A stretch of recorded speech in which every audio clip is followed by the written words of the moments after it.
The note she left behind. The most feared man in the city came home at 4 a.m., expecting his wife asleep in their bed. What he found instead would shatter him in ways bullets never could. A single folded note on her pillow, her wedding ring sitting on top of it like a period at the end of a sentence. Victor Moretti had built an empire on the belief that no one could take anything from him. He was wrong. And the woman who proved it wasn't an enemy with a gun. It was the woman who used to laugh at his jokes. If you stay with me until the end of this story, hit that like button and drop the name of the city you're watching from in the comments. I want to see how far this one travels tonight. Now let's begin. The elevator to the penthouse had a mirror on the back wall, and Victor Moretti had been avoiding it for about 6 years now. Not in any dramatic way. He just stood facing the doors, the way a man stands when he's in a hurry, and if his eyes drifted, he'd find something interesting about his cufflinks instead. He was 48. The mirror was a liar, he thought, and he didn't have the patience for liars at 4 in the morning. The numbers above the door climbed slowly. 41. 42. The building had that heavy, expensive quiet that rich buildings have, the kind you pay extra for and never consciously notice until you're somewhere cheap and the quiet is gone. His driver, Dom, was still down in the car, dozing with the radio low. Let him doze. Victor had told him twice already to go home, and twice Dom had nodded and done what Dom always did, which was whatever the hell he wanted. 47. The elevator sighed open. The hallway was dim, just the recessed bulbs on low, and Victor's shoes made almost no sound on the carpet. He rolled his shoulders once to work out the stiffness. His back hurt. His knees hurt. Sitting in a booth at Cicerone's for 4.5 hours while Paulie Benedito talked himself in circles about territory. That kind of thing used to be easy. Now it left a mark. He stopped at the door, pressed his thumb to the pad. The lock clicked soft and well-oiled. Addie? He said it the way you say a word you've said 10,000 times without hearing it. The apartment was dark except for the long band of city light coming in through the living room windows. The kitchen was clean. A single glass sat upside down on the drying rack. He noticed that glass and didn't know why. He walked through the living room, loosening his tie. Everything was where it should be, her paperback on the arm of the sofa, spine cracked halfway. The little ceramic dish where she dropped her earrings. Her cashmere throw folded in that particular way she folded things, corner to corner, always the same, as if the universe had to be folded or it would come apart. Adriana? Nothing. He figured she was asleep. Of course she was asleep. It was 4 in the morning. He went down the hall toward the bedroom, unbuttoning his collar, and the floor did that small creak it did right before the threshold, and he stepped in. The bed was made. That was the first thing. The bed was made.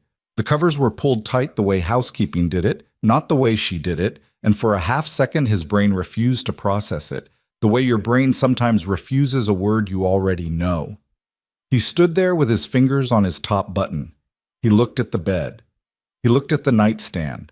Her jewelry tray was empty. A little wooden tray, something she'd bought at a stall in Florence years back. Usually it held a mess of thin gold chains, a pair of hoops, the small diamond studs she wore when she didn't feel like thinking about what to wear. Empty.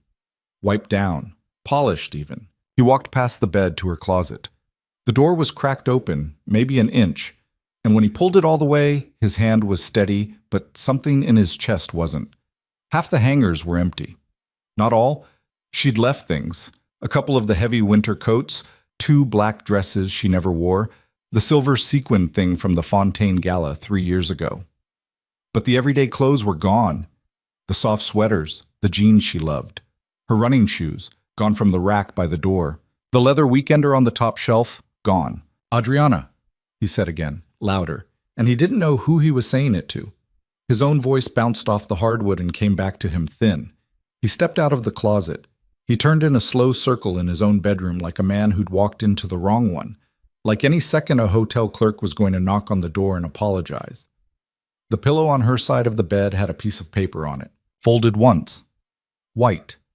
Cream-colored, really. The stationery she liked, the good kind from the store on Maddox Street.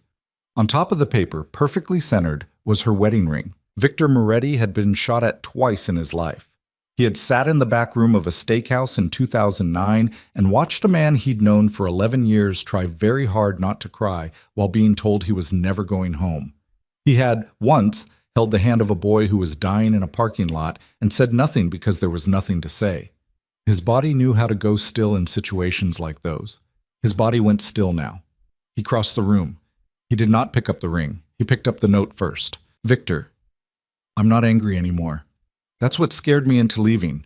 I sat at this kitchen table for a lot of mornings waiting to feel something big enough to justify it.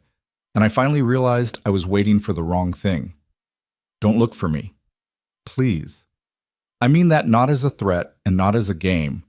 I've thought about every version of this for a long time, and this is the only one where I get to walk out as myself and not as somebody's wreckage. The ring is yours. It was always more yours than mine. Take care of yourself.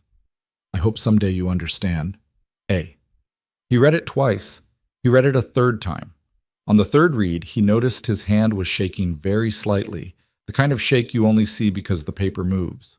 He set the note down on the dresser. He picked up the ring.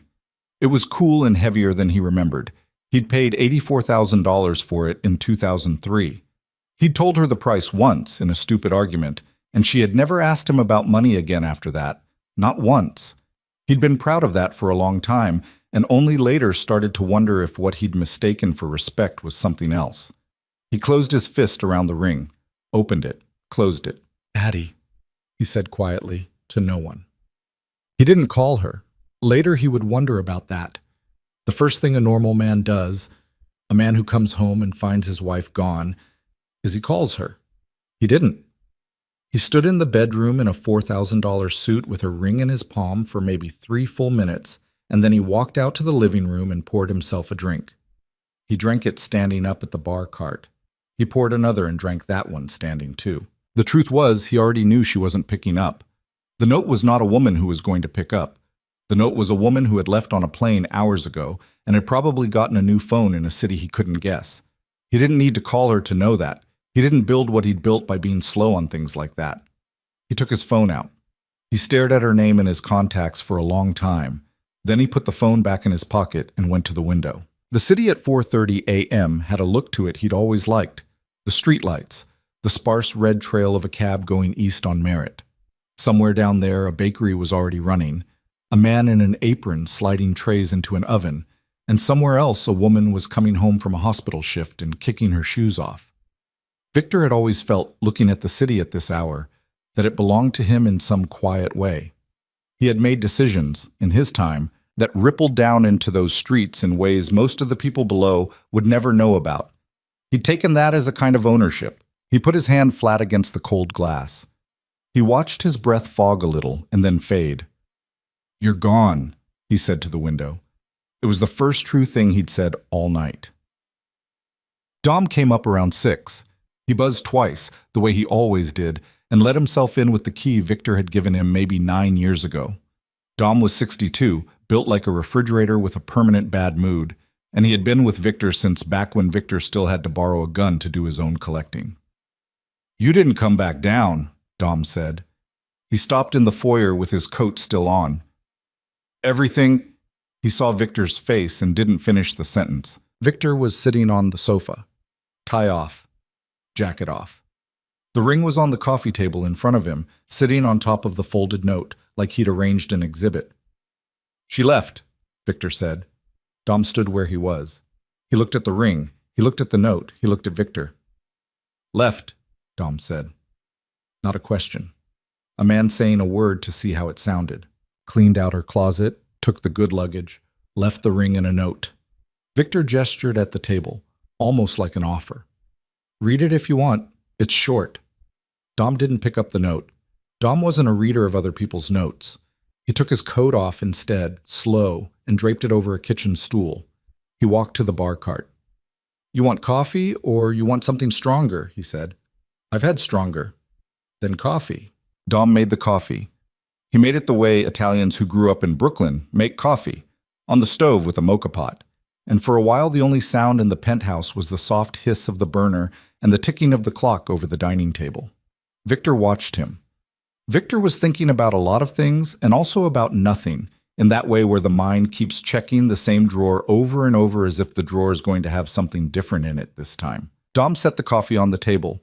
He sat across from Victor in the armchair and put both big hands on his knees. "Okay," Dom said. "Tell me." "I told you." "Tell me more." Victor exhaled. He rubbed a hand down his face. "I don't know when she went," he said. "I was out. The Cicerone thing with Polly. I left at 11, got back at 4. The note doesn't say. I'm guessing yesterday afternoon, maybe. Anna wasn't here today, right? It was her off day, so Adriana had the place to herself. She say where?" "No." "She say why?" Victor looked at the ring.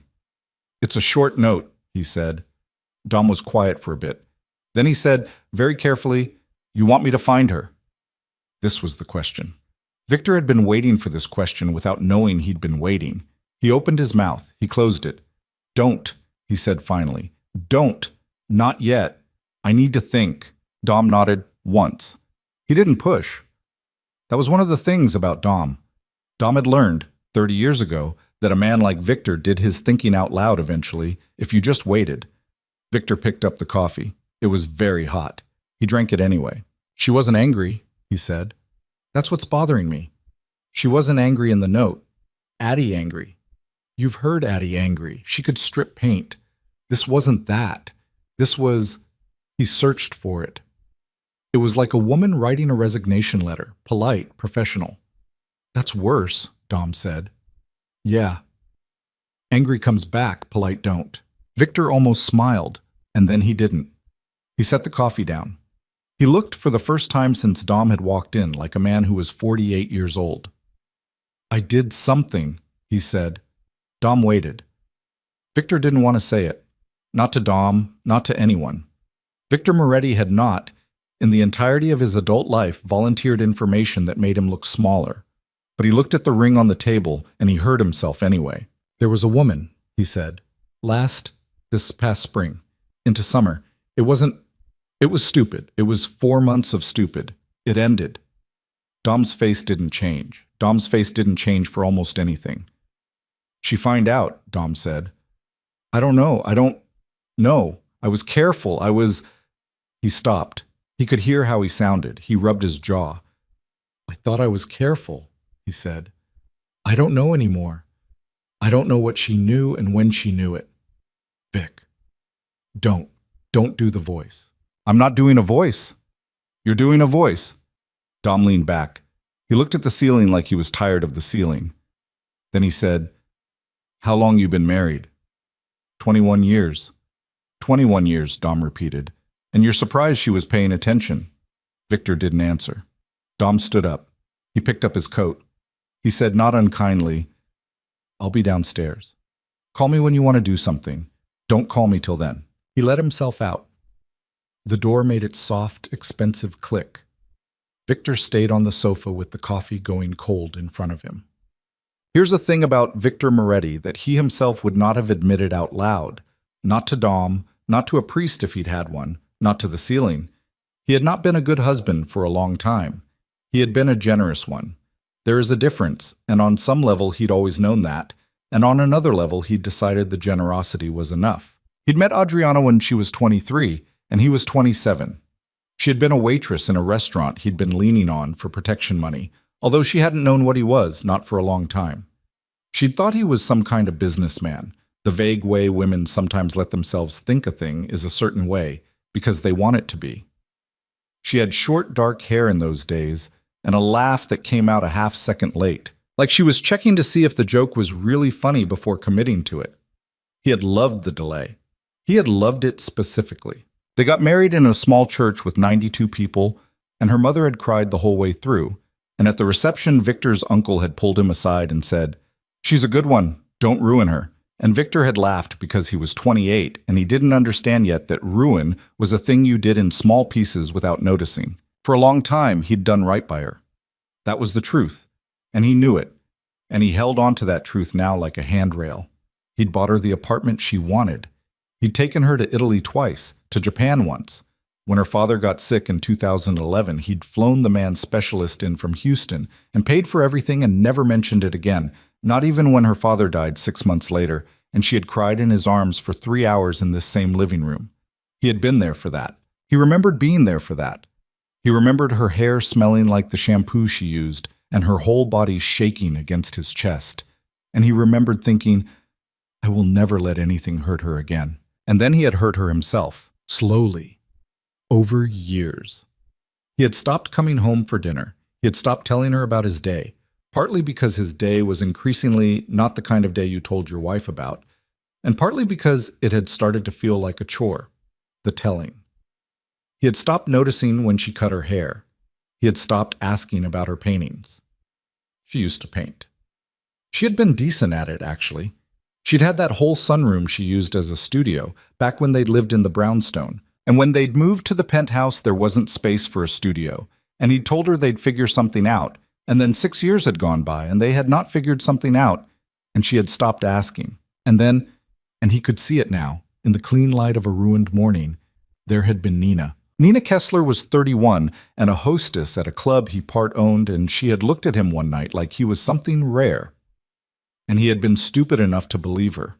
It had started with a drink after close. It had ended in a hotel on 54th. It had gone on for 4 months, and somewhere in the middle of those 4 months, he had started lying to Adriana, not even skillfully, but carelessly, and some part of him now understood that the carelessness had been the message. The lies themselves were the message. I don't care if you catch me was the message. He hadn't meant it that way at the time. He told himself he hadn't. But you could tell yourself a lot of things. He picked up the ring again. He held it up to the light. You caught me, didn't you? He said softly to the empty apartment. A long time ago. And I didn't even notice. Look, he didn't sleep. He sat in the chair by the window and watched the sun come up over the buildings across the park. The sky went from black to a deep bruise color to something pink and almost embarrassing. By 7:30, the city was properly awake. He could hear the trucks on Merritt. He made himself eat a piece of toast. He drank a glass of water. He took a shower and put on a fresh suit and did his tie in the mirror, and this time he didn't avoid his own face. He looked old. He looked like a man who had done things and was now paying for them in a currency he had not bothered to learn the exchange rate of. All right, he said to his own reflection. All right. He went to the study. He sat behind his desk. He opened the laptop and looked at nothing for a while. And then he closed the laptop, and then he called Raymond Fiore. Raymond was a private investigator Victor had used, off and on, for 15 years. Raymond was not a man who asked questions. Raymond was a man who took questions and returned with answers, and for the kind of money Victor paid, Raymond did not volunteer opinions. Mr. Moretti, Raymond said. Crisp. Unsurprised to be getting a call at 8 in the morning. I need a favor. You need a job. I need a favor, Victor said. And then a job. There was a small pause on the other end of the line. Go ahead. Victor opened his mouth to say, find my wife, and then he closed it. Hold on, he said. Give me a minute. He set the phone down. He stood up. He walked to the window of the study, which overlooked the same view as the living room, but from a slightly different angle, and he stood there and pressed his forehead against the glass. Don't look for me, she'd written. Please. Victor Moretti had never done a please in his life. Not really. People had said please to him, plenty. He had said please as a formality, the way you say thank you to a waiter. He had not, that he could remember, received a sincere please and actually honored it. I've thought about every version of this for a long time, and this is the only one where I get to walk out as myself. He closed his eyes. He could find her. Raymond could find her. Raymond could find her by the end of the week, probably by Thursday. He'd have a name, a city, an address, maybe a photograph of her buying coffee. He could be on a plane by the weekend. He could be in her kitchen by Sunday. And then what? He tried to picture it. He tried to picture himself standing in some kitchen in some other city and Adriana opening the door and the look on her face. Would it be fear? Would it be anger? Would it be that worst thing, the thing he'd started to see the last year or so, which wasn't anything? Just a kind of absence, a kind of, oh, it's you, with nothing behind it? He didn't want any of those faces. He opened his eyes. He walked back to the desk and picked up the phone. Raymond, he said, still here. Scratch the favor. All right? Just Keep your phone on? I don't know yet. I always keep my phone on, Mr. Moretti. Yeah, Victor said. I know. He hung up. He sat down in the chair. He put his face in his hands. He did not cry, because he was not a man who cried, but he sat like that for what turned out to be 22 minutes, and when he looked up again his coffee was cold, and the light in the room had shifted. Chin. At 9:15 the phone rang. It was Angelo Massey. Angelo was one of his lieutenants. Angelo was 36, too handsome for his own good.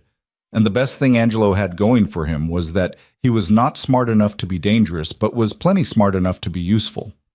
Angelo ran the trucks out of the yard in Kearney. Angelo did not call at 9:15 for social reasons.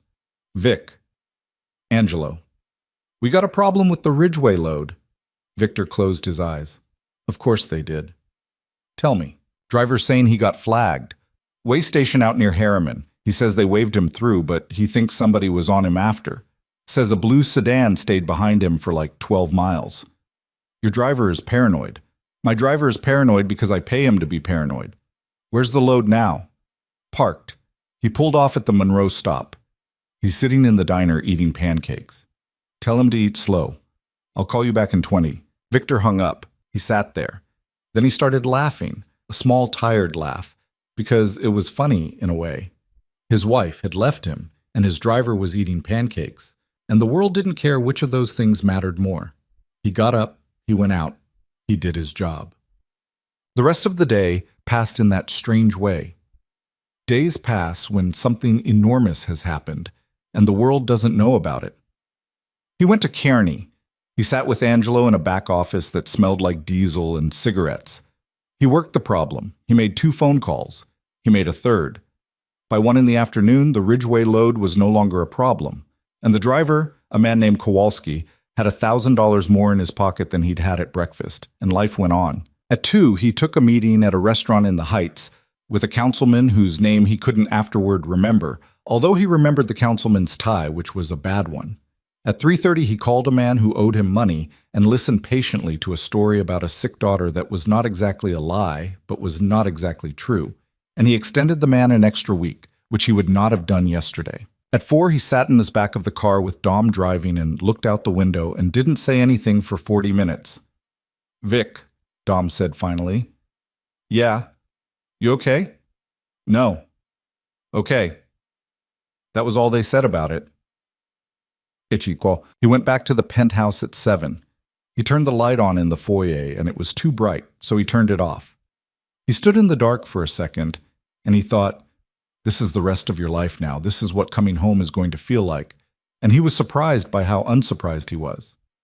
He walked to the kitchen. He opened the fridge. There was a container of the pasta salad she made, the one with the olives, and he shut the fridge immediately and didn't open it again. He ate crackers standing over the sink. He took his jacket off and draped it on a chair and went out to the balcony. It was a warm night for October. The city was doing its thing. He stood at the rail and lit a cigarette, which he was supposed to have quit 4 years ago, and he smoked it slow. He thought about Nina. He thought about the hotel on 54th, the one with the brass numbers on the doors, and the way she used to laugh at things that weren't funny, and how that had flattered him for a while and then started to feel hollow, and how he had kept going anyway because stopping would have required him to admit something, and he had not been ready to admit anything. He thought about the last time he had actually looked at his wife. Not glanced. Looked. He couldn't remember. He tried to place it. He tried to find a specific moment, a specific evening, a specific conversation at the dining table where he had actually seen her, and what came back to him instead was a kind of composite, a general impression of Adriana moving through the apartment like weather, a woman he'd grown so used to that she had stopped being a woman and had become furniture, expensive and quiet and reliable. He had walked past her for years. He had walked past her while she was dying in slow motion right next to him, and he had not looked up. He flicked the cigarette over the rail. It spiraled down and vanished. Addie, he said. The city didn't answer. He stood there for a long time. Around 9:30, his phone buzzed. He almost didn't look. Then he looked. It was a text from a number he didn't recognize. 3 words. I'm safe. Hey. That was all. He read it again. He sat down on one of the balcony chairs very carefully, like a man lowering something fragile. She had texted him from a new number. I'm safe. Not I love you. Not I'm sorry. Not even goodbye, because the note had already been goodbye. Just, I'm safe. She had, in the middle of whatever she was doing, in whatever city she was doing it in, taken a moment to tell him she wasn't dead in a ditch, because even now, even after everything, she had not wanted him to worry about that specifically. It was the kindest thing anyone had done for him in a decade. He put the phone face down on the little glass table. He put his hand over it, flat. He did not reply. He would not reply. That was part of the deal. The deal she had written on the cream-colored paper, the deal she had not actually offered but had imposed with the quiet force of a woman who had finally stopped asking permission. Don't look for me. All right. All right, Addie. He sat on the balcony for another hour. The cigarette he did not smoke sat unlit in his fingers. The city did its thing below him, indifferent, alive. He had always felt, looking out at this view, that he was a man who owned something.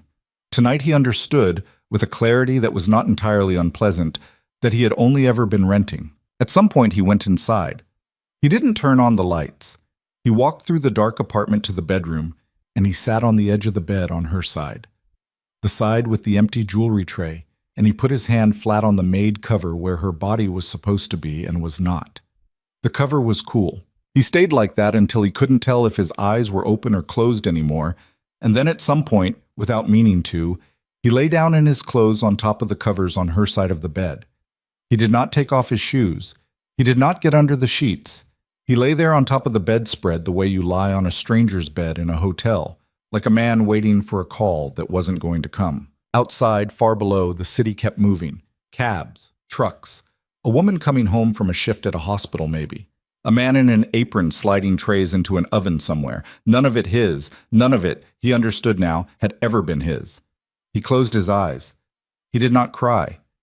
But something in him, something that had been standing upright for a very long time, sat down. To understand how a woman like Adriana Moretti walks out of a penthouse in the middle of a Tuesday afternoon with 2 suitcases and a plan, you have to go back 8 months, to a Thursday in February, to a moment that was not especially dramatic at the time. It was 6:15 in the evening, and she was coming home early. That was the first thing. She was supposed to have been at a charity dinner for the Lenox Hill Pediatric Wing, a thing she went to every year with Victor, and the event had been canceled that morning because the host's mother had died. A woman Adriana had never met, in a city she had never been to, had passed away in her sleep on a Wednesday night, and because of it, Adriana had come home at 6:15 instead of 11, and because of that, a life ended. She didn't know that yet, of course. She was in a cab coming up 3rd Avenue, and she was a little annoyed because she had done her hair and she was wearing the navy dress with the sleeves, the one that wasn't comfortable but looked right in photographs. And now she was going to spend the evening watching a movie with Victor, assuming Victor was even home, which he probably wasn't. She paid the driver. She rode the elevator. She said hello to the doorman, Marco, who was new and still called her ma'am. She let herself into the apartment, and the first thing she noticed was a sound. A voice. A woman's laugh, quick and bright and coming from down the hall. She stopped in the foyer with her hand still on the door. She thought, for a full second, that she had walked into the wrong apartment. That happens sometimes in buildings like this. Same floor plan, same hallway. A distracted moment with a key. But the umbrella stand was hers. The little painting over the console table was hers. She'd bought it in Taos in 2009, and Victor had complained that it was too red. She closed the door very quietly behind her. She did not call out. She did not say, "Victor, I'm home." Something in her, older than her conscious mind, told her to keep her mouth shut. She set her purse on the console. She slipped off her shoes because the shoes had a heel and the heel clicked, and she walked in her stockinged feet down the hall toward the bedroom. The bedroom door was open about 2/3. She could see a strip of the room from the hallway. The corner of the bed, the foot of it, a leg in the air. A woman's leg, pale, long. Not hers. She should have turned around. Later she would wonder why she didn't. The answer, she thought, was that some part of her had been waiting for this moment for long enough that her body didn't know how to walk away from it now that it was actually here. Her body wanted confirmation. Her body was tired of maybe. She pushed the door open another 6 inches with one finger. Victor was on the bed. The woman was on top of him. The woman was blonde, or nearly blonde, and she had a small tattoo of a bird on her ribs, and she was laughing at something Victor had said. And Victor was smiling up at her with an expression Adriana had not seen on his face in years. Not the smile he used for business. Not the tight, distracted smile he gave her over the dining table when she asked him how his day had been. This one. This soft, open one. The one she had married. Adriana looked at that face on her husband and she understood something very precisely. He was not cheating on her with his body. He had already cheated on her with his attention. The body was just where the attention had ended up. She pulled the door shut the same way she had opened it, with one finger, and it didn't make a sound. The woman kept laughing. Victor kept smiling. Neither of them knew. Adriana walked back down the hall. She put her shoes on. She picked up her purse. She left the apartment and rode the elevator down and said goodnight to Marco, who said goodnight, ma'am. And she walked 3 blocks south before she realized she hadn't been breathing. She stopped at a bus stop and she held onto the metal pole with both hands, and she breathed. In for 4, out for 6, like her therapist from 12 years ago had taught her for the anxiety that she had mostly gotten over. 4 in, 6 out. The city went by her in streaks of yellow and red. She did not cry. That was the strange part. She was 44 years old and she had just seen her husband of 20 years in bed with another woman, and she did not cry. And she waited to cry for about 15 minutes standing at that bus stop, and the tears never came. What came instead was a kind of cold, clean feeling, like a window had opened somewhere in her chest that had been painted shut for a long time. She thought, okay. So this is what it is. She took out her phone. She called a hotel. She booked a room at the Carlisle on 76th, 2 nights, under her maiden name, which was Vella. She hadn't used Vella for anything in almost 2 decades. The clerk on the phone said, "And how will you be paying, Ms. Vella?" And Adriana said, "A credit card. 1 moment." And she used the card her sister Teresa had opened for her 3 years ago when Teresa had said, "Addie, every woman needs a card her husband doesn't know about. I don't want to explain why. Just have one." And Adriana had laughed and taken the card and never used it. She used it now. She checked in at 7:40. She ordered room service. A cheeseburger, because she wanted a cheeseburger and she hadn't ordered a cheeseburger in a decade because Victor had opinions about red meat. And she ate it sitting on the bed in her navy dress with the sleeves. And halfway through the cheeseburger, she started crying. Finally, not dramatically, just a slow leak of tears that came out while she kept chewing. And she thought, well, there you are. She went to sleep at 10. She slept for 11 hours. She woke up on Friday morning in a hotel room that smelled like clean sheets and somebody else's perfume, and she lay there in the quiet and she thought very calmly, I am going to leave him. Not today. Not this month. But I'm going to leave him, and I'm going to do it so well that he never sees it coming, because if he sees it coming, he will make it ugly. And I have spent 21 years being a woman who does not make things ugly, and I am not going to stop now. She got up, she showered, she put the navy dress back on, she went home. Victor was in the kitchen making coffee, shirtless, in his sweatpants. He looked up when she walked in, and his face did a small thing, a flicker of something, gone in less than a second. And he said, "Hey, you were out early." "Jim," she said, "couldn't sleep." "You didn't come to bed?" "I slept in the guest room, didn't want to wake you." "Oh," he said, and he turned back to the coffee. Thoughtful. She looked at his back, the freckles on his shoulder she had kissed 1,000 times, the small scar from the thing in 2006 that he wouldn't explain. "How was your night?" she said. "Long," he said. "Boring. Polly being Polly." She walked over and kissed him on the shoulder, on the scar, because she wanted to know if she could still do it. She could.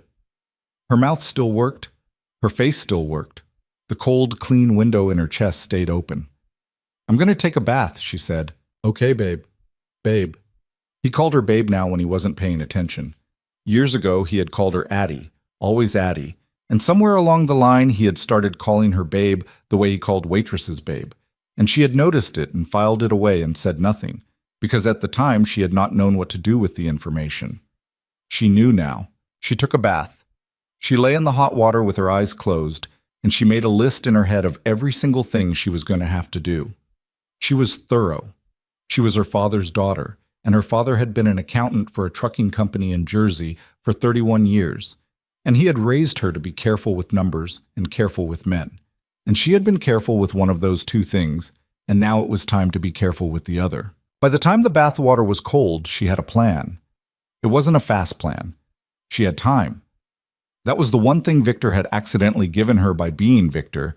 He was distracted, he was busy, he was convinced she had nowhere to go. She could take months. She would take months. She would use every single one of them. She got out of the bath. She dried her hair.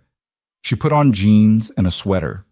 She went out to the kitchen and she kissed Victor on the cheek and she said, "I love you," because she wanted to hear what it sounded like coming out of her mouth, and she wanted to know if he could still tell the difference. He couldn't. "Love you too, babe," he said, and he didn't look up from his phone. She smiled a small, tight smile and went to the living room and opened her laptop and started Googling, very slowly, the name of a divorce attorney she'd once seen quoted in a magazine. That was February. By March, she had an account at a bank Victor had never heard of. A small one out in Long Island City, opened in person with a driver's license she renewed in her maiden name. She moved money into it carefully, in chunks small enough not to trip anything.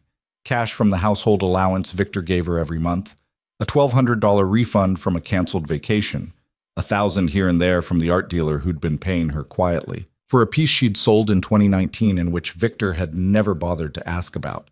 She had thought, at the time of that sale, that she was saving for a studio.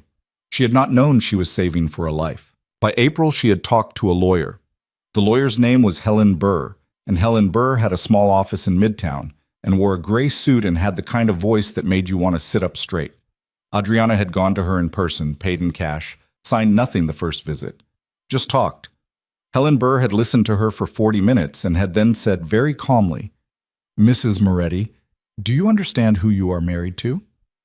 "Yes," Adriana had said. "I mean, really, do you understand?" "I've been married to him for 21 years, Ms. Burr." "I understand." "Then you understand that the usual playbook won't work?" "Yes." "Good," Helen Burr had said. "Then we're going to do something else." What they were going to do, Helen Burr explained, was not get a divorce. Not right away. Not from the inside of the marriage. What Adriana was going to do, if she was committed— "Are you committed?" Helen Burr had asked, and Adriana had said yes without hesitating, was leave. Cleanly. Without warning. Without any of the usual mechanisms that gave a man like Victor Moretti warning. "You disappear," Helen Burr said. "We file from a state you don't currently live in. We serve him by certified mail after you are already established somewhere he cannot find easily. We do not fight him for the apartment. We do not fight him for anything we cannot cleanly document as yours. You walk out with your name and your savings and the ability to sleep at night. That is the deal. Do you understand what I'm offering you?" "A small deal," Adriana said. "A survivable deal," Helen Burr said, "which in your case is the only kind worth having." Adriana had thought about that for 3 days. 3 days of walking through the penthouse and looking at all the things she had bought over 20 years, the dining set, the rugs, the good china from their 10th anniversary, and understanding with a clarity that surprised her that she did not want any of it. The things had never really been hers. They had been props in a role she had played for a long time. She went back to Helen Burr on a Thursday and said, "Okay, survivable." "Good," Helen Burr said. "Now we get to work." So they did, all through the spring, all through the summer. She played the wife in the mornings and she built her escape in the afternoons. She did it the way a woman does anything she is good at, which is quietly and without applause. She kept the household running. She cooked 3 times a week when Victor was home, because Victor had started, in year 17 of the marriage, insisting that a home-cooked meal was important, which was rich coming from a man who ate half his dinners at restaurants. But she did it anyway. She went to her Pilates class on Tuesdays and Thursdays. She had lunch with her sister Teresa every second Saturday. She told Teresa in July, on the patio of a restaurant in Tribeca, over a glass of white wine. "I'm leaving him," she said. Teresa was 2 years older than her and had been divorced twice and had, for most of Adriana's marriage, made very pointed and not subtle comments about Victor that Adriana had deflected with a small, tight smile. Teresa set down her wine glass very carefully. "Okay," Teresa said, "I have a plan." "Okay, I need you to not react, right now, In public. I need you to keep eating your salad. Teresa picked up her fork. She ate a piece of endive. All right, Teresa said. Tell me everything. Adriana told her. Not everything. Enough. She told her about the bank account and the lawyer and the apartment she was going to rent, eventually, in a city that was not this one. She told her she did not yet know which city. She told her she was going to figure it out soon. Teresa listened. She chewed slowly. When Adriana was done, Teresa said, How long you been planning this? Since February. 5 months. Nearly. Teresa nodded. She looked out at the street. I want to say something, and I want you to hear it, Teresa said. I am so proud of you I could break this glass. Adriana laughed, and the laugh was the first honest laugh she had laughed in public in months. And a man at the next table looked over, and she didn't care. Don't break the glass, she said. They charge. Oh, I know they charge, Teresa said. I'm going to buy you another one. We're going to drink another one right now. They drank another one. That was July. In August, she found the city. She had not expected it to be Savannah. She had never been to Savannah. But she had been reading a novel on the balcony one night. Victor was out. Victor was always out. And the novel was set in Savannah. And the woman in the novel had walked through a square full of live oaks, dripping with Spanish moss. And Adriana had put the book down and thought, that is where I'm going to live. It was ridiculous. She knew it was ridiculous. You didn't pick a city from a paperback. Except she did. She flew down there in September, telling Victor she was going to see her old college friend in Charleston, which was a lie Victor did not question because he never questioned anything about her life anymore. She spent 4 days in Savannah. She walked through 6 different neighborhoods. She ate shrimp and grits at a place on Bull Street, and she sat in a park under one of those oaks with the moss. And she cried, a little. And then she called a realtor. The realtor was a woman named Bev, who had red glasses and a laugh that was too big for her body. Bev showed her 3 apartments. The third one was a second-floor walk-up in a converted townhouse on East Gaston. 2 bedrooms, hardwood floors, a tiny wrought iron balcony with wisteria climbing the rail, and a window in the second bedroom that got northern light so clean and steady that Adriana stood in the middle of the empty room and understood, with a calm she hadn't felt in 20 years, that this was where she was going to paint again. I'll take it, she said. Honey, Bev said, don't you want to see the kitchen first? I don't care about the kitchen. Fair enough, Bev said, and took her out for a glass of wine. The lease was in Adriana Vella's name. The deposit was paid from the Long Island City account. She flew back to New York on a Sunday night, and Victor was not home, of course, and she unpacked her small carry-on and put the key to the Savannah apartment inside a zippered pouch at the bottom of her purse, and she went to bed, and she slept for 9 hours. In October, she picked the day. It had to be a Tuesday, she decided, because Anna, the housekeeper, had Tuesdays off, and Victor had a thing on Tuesdays with Polly Benedetto, a long dinner thing that always ran until 2 or 3 in the morning. She picked the second Tuesday of the month. She marked it on a calendar in her head and on no calendar anywhere else. She spent the last 2 weeks doing the hardest thing she had done in her entire life, which was being normal. She cooked. She smiled. She sat across from Victor at the dining table one Sunday evening, and he asked her how her week had been, and she said, Fine, honey. How was yours? And he said, Long. And he looked at his phone, and she looked at him, and she thought, This is the last Sunday dinner I will ever eat in this apartment, and you don't know. She did not feel cruel about it. She had thought, when she first started planning, that she would feel cruel. She did not. What she felt was a slow, enormous sadness, because she loved him, in a way. Not the way she had loved him at 23. That love had died a long time ago, and she had not noticed the funeral.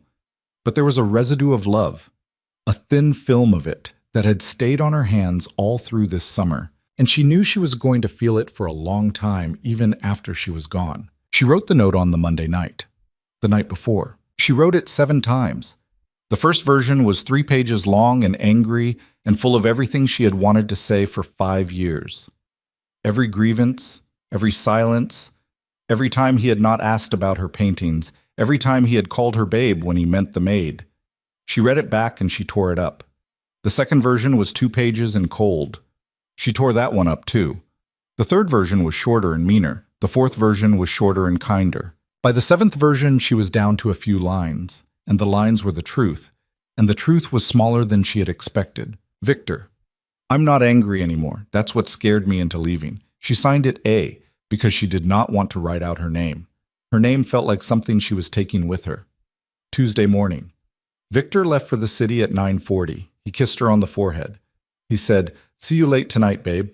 And she said, "Drive safe." And that was the last time they spoke. She waited an hour. She watched the clock. At 10:45, she called the car service, not the one Victor used. A different one, a regular yellow one, the kind with an app. She packed the 2 suitcases she had pre-packed 3 weeks earlier and hidden in the back of her closet behind the winter coats. She packed her good brushes, wrapped in a soft cloth. She packed her father's pocket watch, the one thing in the apartment that was unambiguously hers. She packed the framed photograph of her mother at 26, laughing in a field somewhere in Puglia, which Victor had never once looked at. She did not pack the wedding album. She stood in front of the shelf where it lived, and she took it down, and she looked at the first page. The 2 of them at the church, her in the dress her mother had made, him in a tuxedo that didn't fit right in the shoulders. And she closed the album, and she put it back on the shelf. Let him have it. Let him sit with it. She went through every room one more time. In the kitchen, she stopped at the window where her little herb pot sat on the sill. Basil, rosemary, a sad parsley she had been trying to revive for months. She thought, who's going to water you? And then she thought, not my problem anymore. And it was the most selfish thought she had had in 21 years, and it felt wonderful. She carried the 2 suitcases to the front door. She set them down. She went back to the bedroom one last time. She put the note on his pillow. She stood there looking at the bed for a moment. She thought about the years in that bed. The good ones and the bad ones. The night her father died when Victor had held her.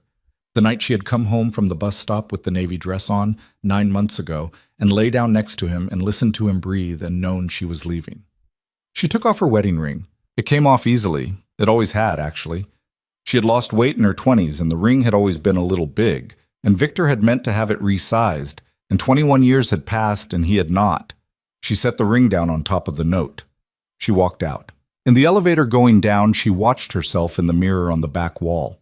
She looked like a woman going grocery shopping.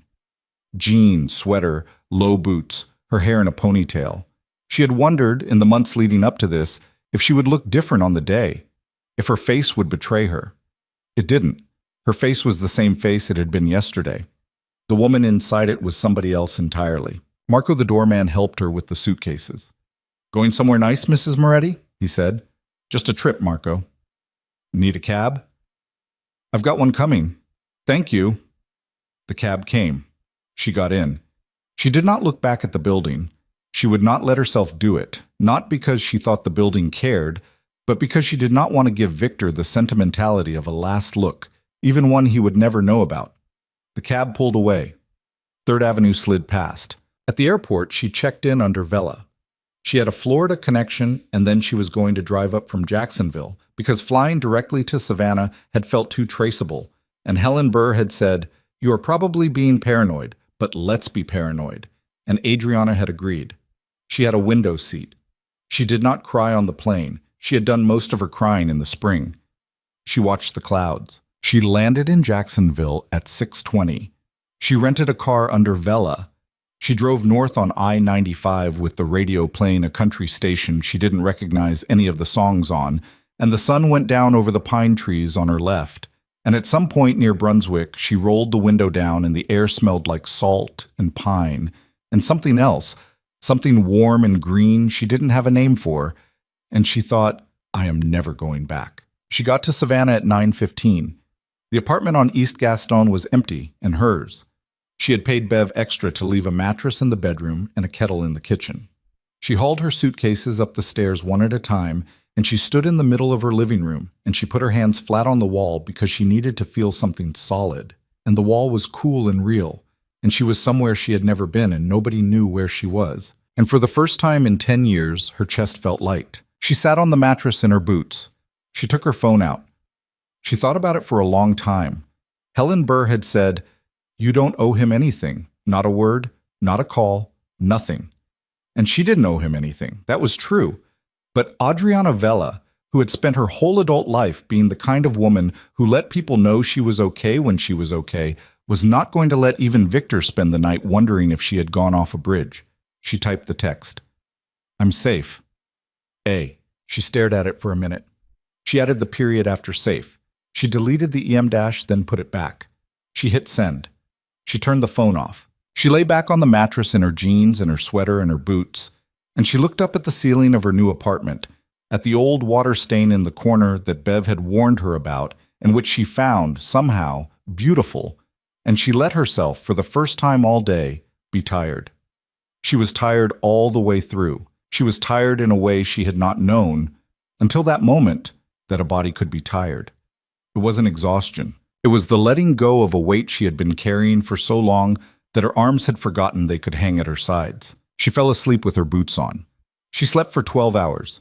She woke at 9 in the morning with her face against the mattress and a stripe of sun across her hand, and for a second she did not know where she was. And then she remembered. And she did not jump up. She did not panic. She lay there. She watched the stripe of sun on her hand. The sun was moving. She could see it move if she held very still. She got up. She made instant coffee in her kettle. She drank it standing at the window of the empty second bedroom, the one with the north light. The wisteria on the balcony outside was blooming in some last confused October way, and the street below was quiet, and 2 old men were walking a small brown dog, and a girl was riding a bicycle with a basket, and Savannah on a Wednesday morning looked like a place where nobody was looking for her, because nobody was. She put her hand flat on the windowsill. She thought, I am going to paint in this room. She thought, I am going to paint so much in this room. She thought, I am 44 years old, and I am starting over, and I am not afraid. And for the first time since a February evening when she had come home early from a canceled charity dinner and heard a laugh from down a hallway, Adriana Vela allowed herself to feel something she had been refusing to feel for 9 months. She let herself feel glad, not triumphant, not vindictive, just glad. Glad in the quiet, private way a person is glad when they have, against odds and against years, remembered the shape of their own life and walked back inside it. She drank her bad coffee. She watched the street. Somewhere 800 miles to the north, a man she used to love was waking up in a penthouse with a ring on his dresser and a note on his nightstand, and she did not think about him. Not then, not for a little while longer. She had a whole morning ahead of her, and it was hers. The first 3 weeks in Savannah, Adriana bought things one at a time, slowly, the way a person rebuilds a life when they are no longer in a hurry. A frying pan from a hardware store on Broughton, a set of 4 plates from a thrift shop run by a woman named Miss Ruth, who wore a different hat every time Adriana came in. A kitchen table for $85 from a man selling furniture out of a truck in a church parking lot, the man wearing a windbreaker in 70-degree weather and telling her the table had belonged to his grandmother, which was probably a lie, but which Adriana chose to believe. She carried the table home in 4 trips because she refused to call anyone for help. She was getting to know the muscles in her arms again. She was getting to know, in general, the specific pleasure of doing small things badly and alone. Meanwhile, 800 miles north, Victor Moretti was doing something he had never done in his adult life, which was nothing, not literally. He went to work. He showed up at the yard in Kearney. He took meetings in the back rooms of restaurants. He nodded at the right moments. He signed what needed signing. From the outside, a man watching Victor Moretti in November of that year would have said he looked the same as he had in October, a little thinner, maybe a little quieter. But the suit was still the suit. The car was still the car. Dom still drove him. Angelo still called with problems. The world still arranged itself around Victor Moretti the way water arranges itself around a stone. But inside the stone, something was wrong. It was a kind of cold, at first. He noticed it when he woke up. He would wake up at 6, the way he had always woken up at 6, and he would lie in the bed for a second before he opened his eyes, and the cold would be there. It was not physical. The apartment was kept at 71 degrees. It was some other cold, some inside one, and it lived in the middle of his chest in the space behind his sternum, and no amount of coffee could thaw it out. He stopped eating properly. He didn't decide to. He just forgot. He would get to 4 in the afternoon and realize he had not eaten since a piece of toast at 7, and then he would eat a sandwich standing up at the counter of a deli on 8th, fast, without tasting it. He lost 11 pounds in 6 weeks. His suit started hanging on him. Dom noticed. Dom didn't say anything, not for a while. The first person he was actually cruel to was a man named Sal Durante, who had been paying Victor a weekly cut on a car wash operation in Queens for 17 years without ever once being late. Sal was 71. Sal's son had been in a car accident in September, a bad one, the kind with physical therapy and months of it, and Sal had come to Victor in October, a week before Adriana left, and had asked if he could be $4,000 short for 2 weeks because of the hospital bills. Victor had said, "Sure, Sal." Victor had said, "Take a month, pay when you can." Victor had even sent a case of wine to the hospital for the kid. That was October. In mid-November, Sal came in with the envelope 2 weeks late, and Victor made him stand in the office at Kearney for 40 minutes while Victor did paperwork. Made him stand. Did not offer him a chair. When Victor finally looked up, he said, "You're late, Sal." "Vic, I told you, my boy. I know what you told me." "You said a month." "I said a month. That was a month ago in 2 weeks." Sal's face did a small thing. Sal was a proud man. Sal had known Victor since Victor was 24, and Sal was 44. And Sal had, over the years, given Victor advice a couple of times that Victor had actually listened to. Sal stood there with the envelope in his hand, and he said quietly, "Vic, this ain't you." Victor looked at him. "It's me today," he said. He took the envelope.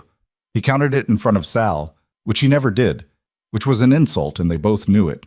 He said, "Next week's on time, Sal. I don't care what your kid's doctor says." Sal didn't answer. Sal walked out. Dom was standing in the hallway outside the office. He had heard most of it. He watched Sal walk past him without saying anything, which Sal would normally not have done, and then Dom came into the office and shut the door. "What?" Victor said without looking up. "You want to tell me what that was?" "Business." "That wasn't business." "It was business, Dom." "Vic, that man's boy is in a wheelchair." Victor put the envelope down. He looked up. "Are you my conscience now, Dom? Is that the arrangement?" "I'm your friend," is the arrangement. "Don't be." Dom looked at him for a long second. Something moved behind Dom's face and then went still. Dom had a way of doing that, closing himself off, that Victor had always trusted and relied on. He relied on it now. "All right, Vic," Dom said. "All right." He walked out. Victor sat alone in the office for a while with the envelope in front of him. Then he picked it up. He looked at it. He thought about Sal's son. He thought about the fact that somewhere, in Sal's small apartment over a pizza place in Astoria, a boy who had once played Little League was learning how to use a catheter. Victor put the envelope in the safe. He closed the safe. He did not give the money back. He did not give the money back because he could not because of the rules, because of the thing in his chest, the cold thing. The cold thing had started telling him lately that if he gave an inch, if he softened, if he let even one thread of the armor slip, he would come apart. And coming apart was not an option. He did not know how to come apart. He had not been taught. So he was going to do the only thing he knew, which was tighten. And if tightening made him cruel, well, it made him cruel. Nina called him 3 times that month. Nina Kessler, who had been the thing he did in the spring and summer and had finally ended in September, right before everything. She called the first time on a Thursday in mid-November. She left a voicemail. She said, "Victor, hey, I know you said we were done, but look, I heard about Adriana. Jimmy at the club told me. If you want to talk, I'm here." He listened to the voicemail standing in his kitchen. He listened to it twice. Then he deleted it. She called again a week later. He let it go to voicemail. He did not listen to this one. He deleted it from the lock screen. She called a third time on the 1st of December. This time she said in the message, "Vic, I'm not going to keep calling. I just thought, I thought we had something real. And I'm sorry about your wife, I really am, but I'm not going to be the woman who waits around for you to figure out what you're doing with yourself. I'm not her. Don't call me if you're not ready to call me." He listened to that one all the way through. Then he called her back. It was not a proud moment in Victor Moretti's life, and later he would remember it as the specific night he understood he was in trouble. He called her at 9 at night on a Tuesday. He said, "Come over." She said, "Vic?" He said, "Come over, Nina." She came over. She was there in 40 minutes. She buzzed up. Marco the doorman called the penthouse, and Victor said, "Send her." Nina came in through the foyer wearing a camel coat and boots, and she stood there in the middle of his living room and she looked around the apartment the way a woman looks around an apartment where the wife has recently moved out, which was with a certain amount of curiosity she was trying to hide. "Drink?" he said. "Please." He poured her a drink. He poured himself a drink. They sat on the sofa. She sat a careful distance from him. The cream-colored note and the ring were gone from the coffee table. He had put the note in a drawer in the study weeks ago, and the ring in a small velvet box in the back of his sock drawer, where he had not looked at it since. The coffee table, in its emptiness, looked strange to him, like a mouth without teeth. "How are you?" Nina said. "I'm fine." "You don't look fine. You want me to say I'm not fine, Nina?" "I want you to say whatever's true." Victor drank. He looked at her. She was a pretty woman. She was 31, and her skin was good, and her eyes were that particular blue that had caught him months ago in a hallway of the club, in a way that had felt, at the time, like something. He looked at her now, and he felt nothing. Not dislike, not desire, nothing. She was a stranger in a coat on his sofa. "I shouldn't have called you," he said. "Okay." "I mean it, Nina. I shouldn't have called you tonight. I was lonely. That's the whole of it. I was lonely and I called you and it was wrong."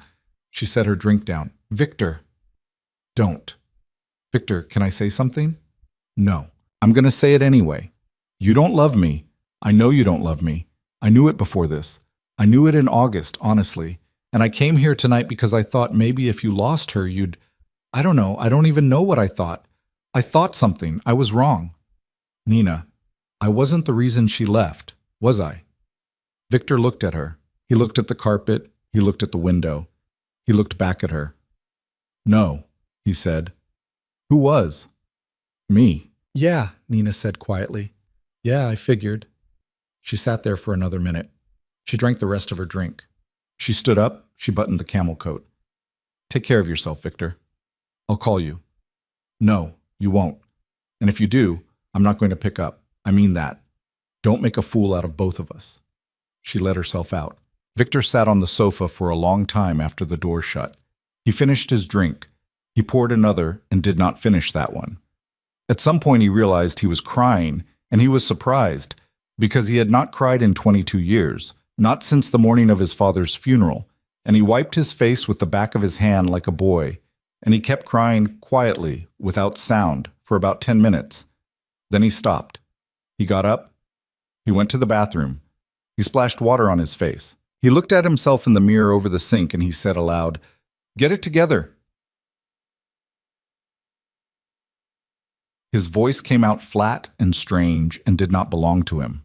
He did not sleep that night. He went to work in the morning. Back in Savannah, Adriana was painting. She had not been sure at first that she remembered how.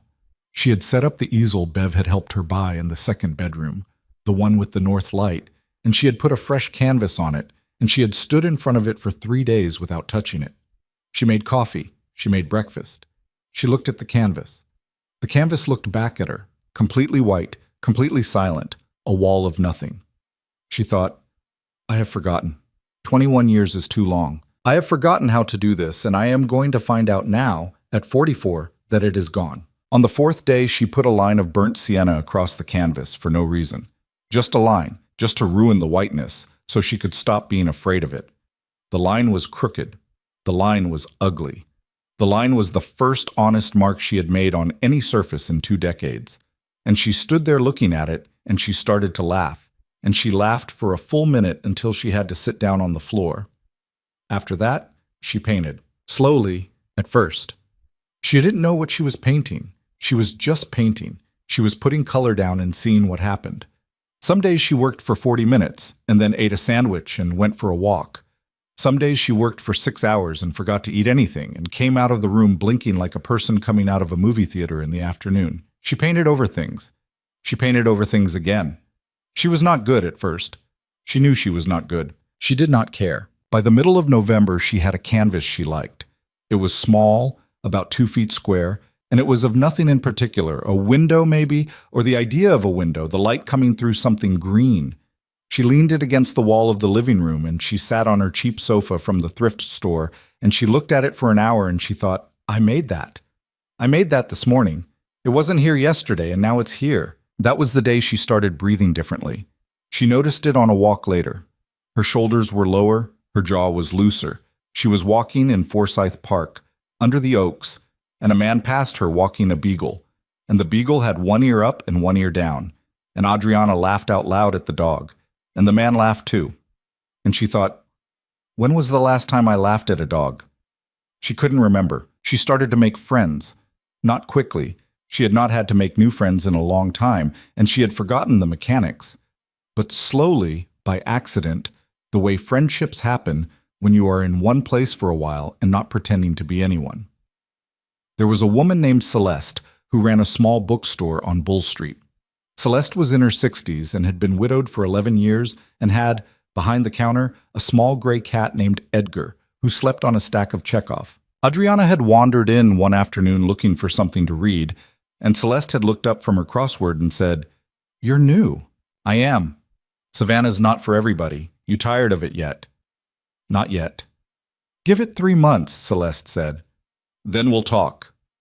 Adriana had bought a used copy of a novel by a writer she'd never heard of, and a week later she had come back and bought another one. And by the third visit, Celeste had said, "What do you do anyway?" And Adriana had hesitated for one beat before she said, "I paint." "Oh yeah, any good?" "No." "Ha," Celeste said. "A woman who knows what she is. Rare." They had coffee after that, every Friday, at a place on Broughton that served the coffee too hot and the pastries too sweet. Celeste had opinions about everything, and most of her opinions were funny, and some of them were wrong, and Adriana loved her for it. She did not tell Celeste about Victor, not for a long time. Celeste, in the way of people who have lived enough, did not ask. There was a woman at the art supply store downtown named Tasha, maybe 28, black, with a lip ring and a sleeve of tattoos, who wore an apron and told Adriana one afternoon that she was using the wrong kind of varnish. Tasha said this kindly but firmly, the way a professional tells an amateur the truth, and Adriana listened, and Tasha sold her a different varnish. And after that, Adriana came in every Thursday for supplies and stayed for 15 minutes talking about color. Tasha was a painter too. Tasha had been to art school and had come home to Savannah after her mother got sick and had stayed because her mother needed her. Tasha had a studio in a converted garage behind her aunt's house. Tasha invited Adriana over, one Saturday, to see it. They stood in Tasha's garage together and looked at Tasha's paintings, which were enormous and confident and full of ochres and blacks and unexpected pinks. And Adriana said honestly, "These are so much better than mine." "Yeah," Tasha said, laughing. "But I've been doing this for 12 years, and you just started again. Give it time." "You think?" "Oh, honey, you've got something. I don't know what, but you've got something. I can see it in the thing with the window." "The thing with the window is bad." "The thing with the window is confused," Tasha said. "There's a difference. Confused means you're thinking. Bad means you've stopped." That was the first time in Adriana's adult life that somebody who was not her husband had talked to her seriously about her work. It undid her, a little. She walked home from Tasha's studio that evening through the long blue Savannah dusk, and she did not go back to the apartment. She sat in Forsyth Park on a bench until the streetlights came on. And she didn't cry, exactly, but her eyes were wet for most of the walk home, and it was a good wet, the kind of wet that means something has been let out. In mid-December, she sent the paperwork.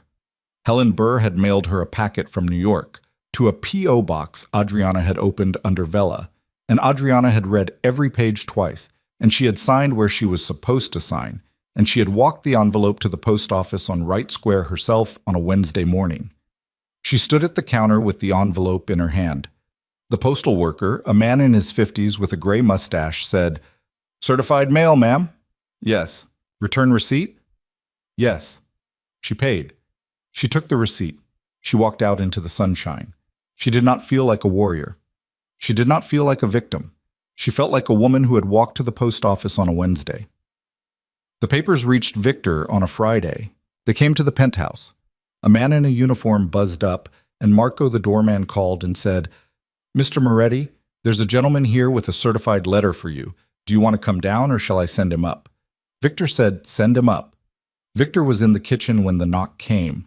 He opened the door. The man held out the envelope and a clipboard. Victor signed. The man said, "Thank you, sir." The man left. Victor stood in the foyer holding the envelope for maybe 20 seconds. Then he took it into the study and sat behind the desk, and he opened it. Petition for dissolution of marriage. He read the whole packet, all of it, from front to back. It took about 40 minutes. The filing was in Georgia. She was in Georgia somewhere. Georgia was a big state. He noted the attorney's name at the top, Helen Burr, Esquire, with a New York address. And he understood, with a small dry flash of respect he did not want to feel, that Adriana had used a New York attorney to file in Georgia, which meant that by the time he had anything to push against, she had already been settled there for 60 days under that state's residency requirement. She had been planning this for a very long time. The papers did not ask for alimony. They did not ask for the apartment. They did not ask for the cars, the accounts, the business, any of it. They asked for a clean dissolution on the grounds of irreconcilable differences and a return to her maiden name, Vela. She was asking to be Vela again. Victor sat with the papers in front of him for a long time. He did not call Dom.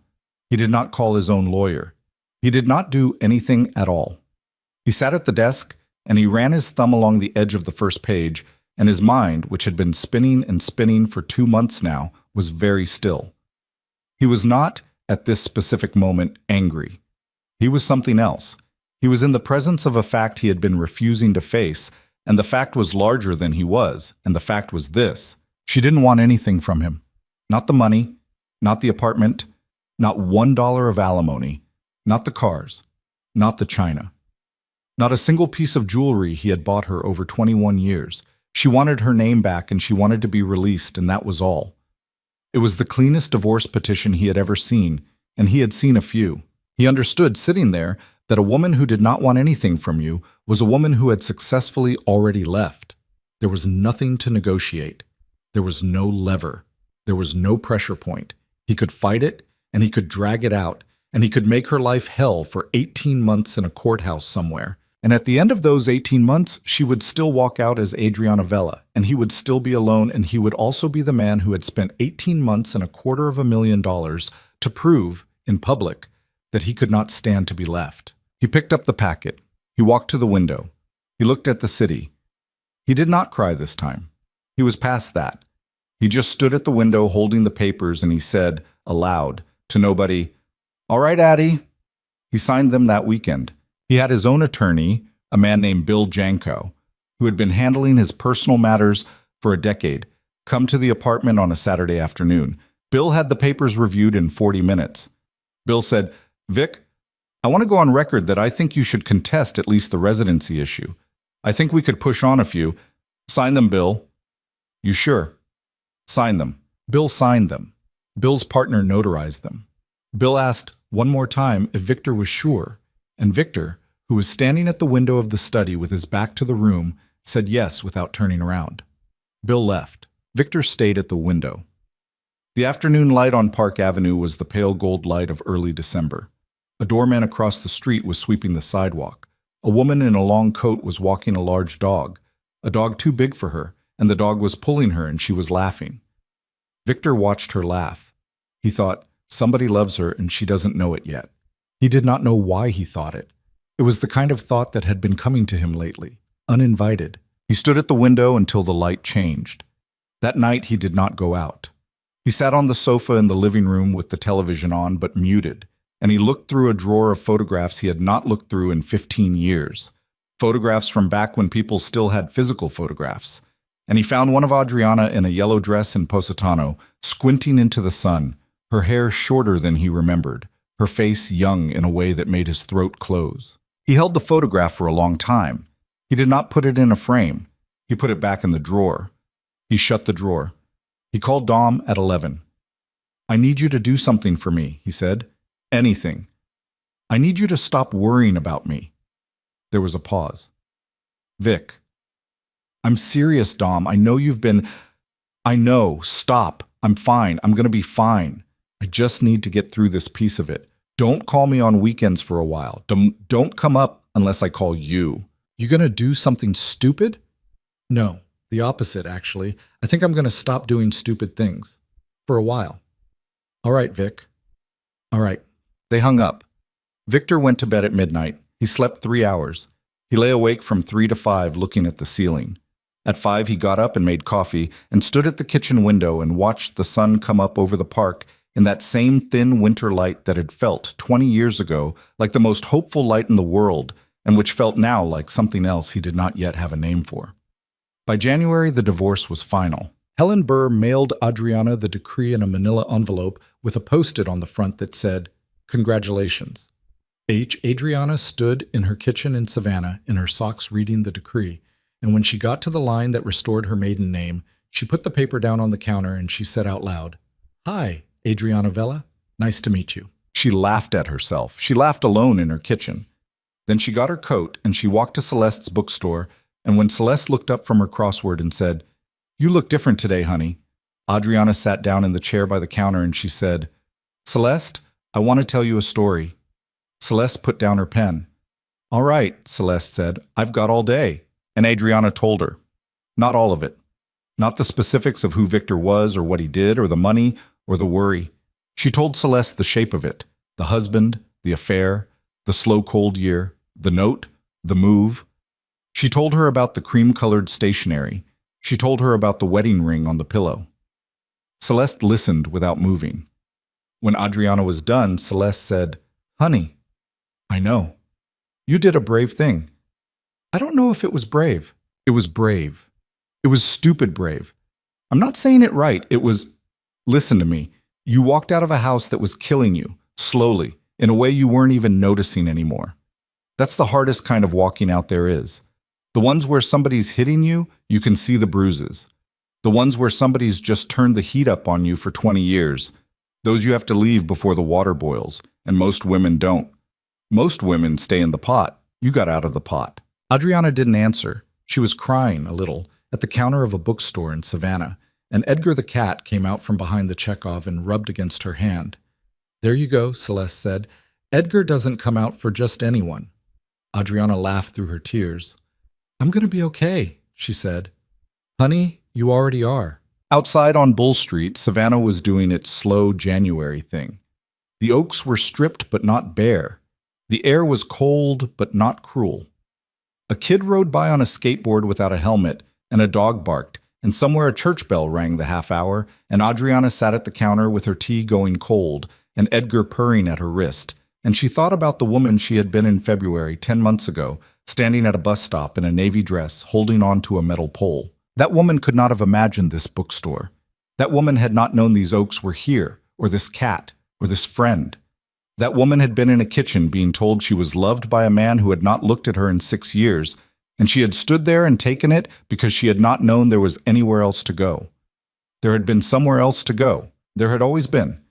It had just been so far from the pot that she had not been able to see it from the inside. Adriana finished her tea. She paid for a book she did not need. She hugged Celeste over the counter, and Celeste said, "Go paint something good today. I'm going to ask about it Friday."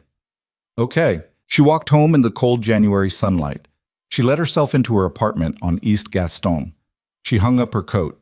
She went into the second bedroom with the north light. She stood in front of the canvas she had been working on for a week, which was a painting of a woman's hands holding a cup, her own hands, from memory.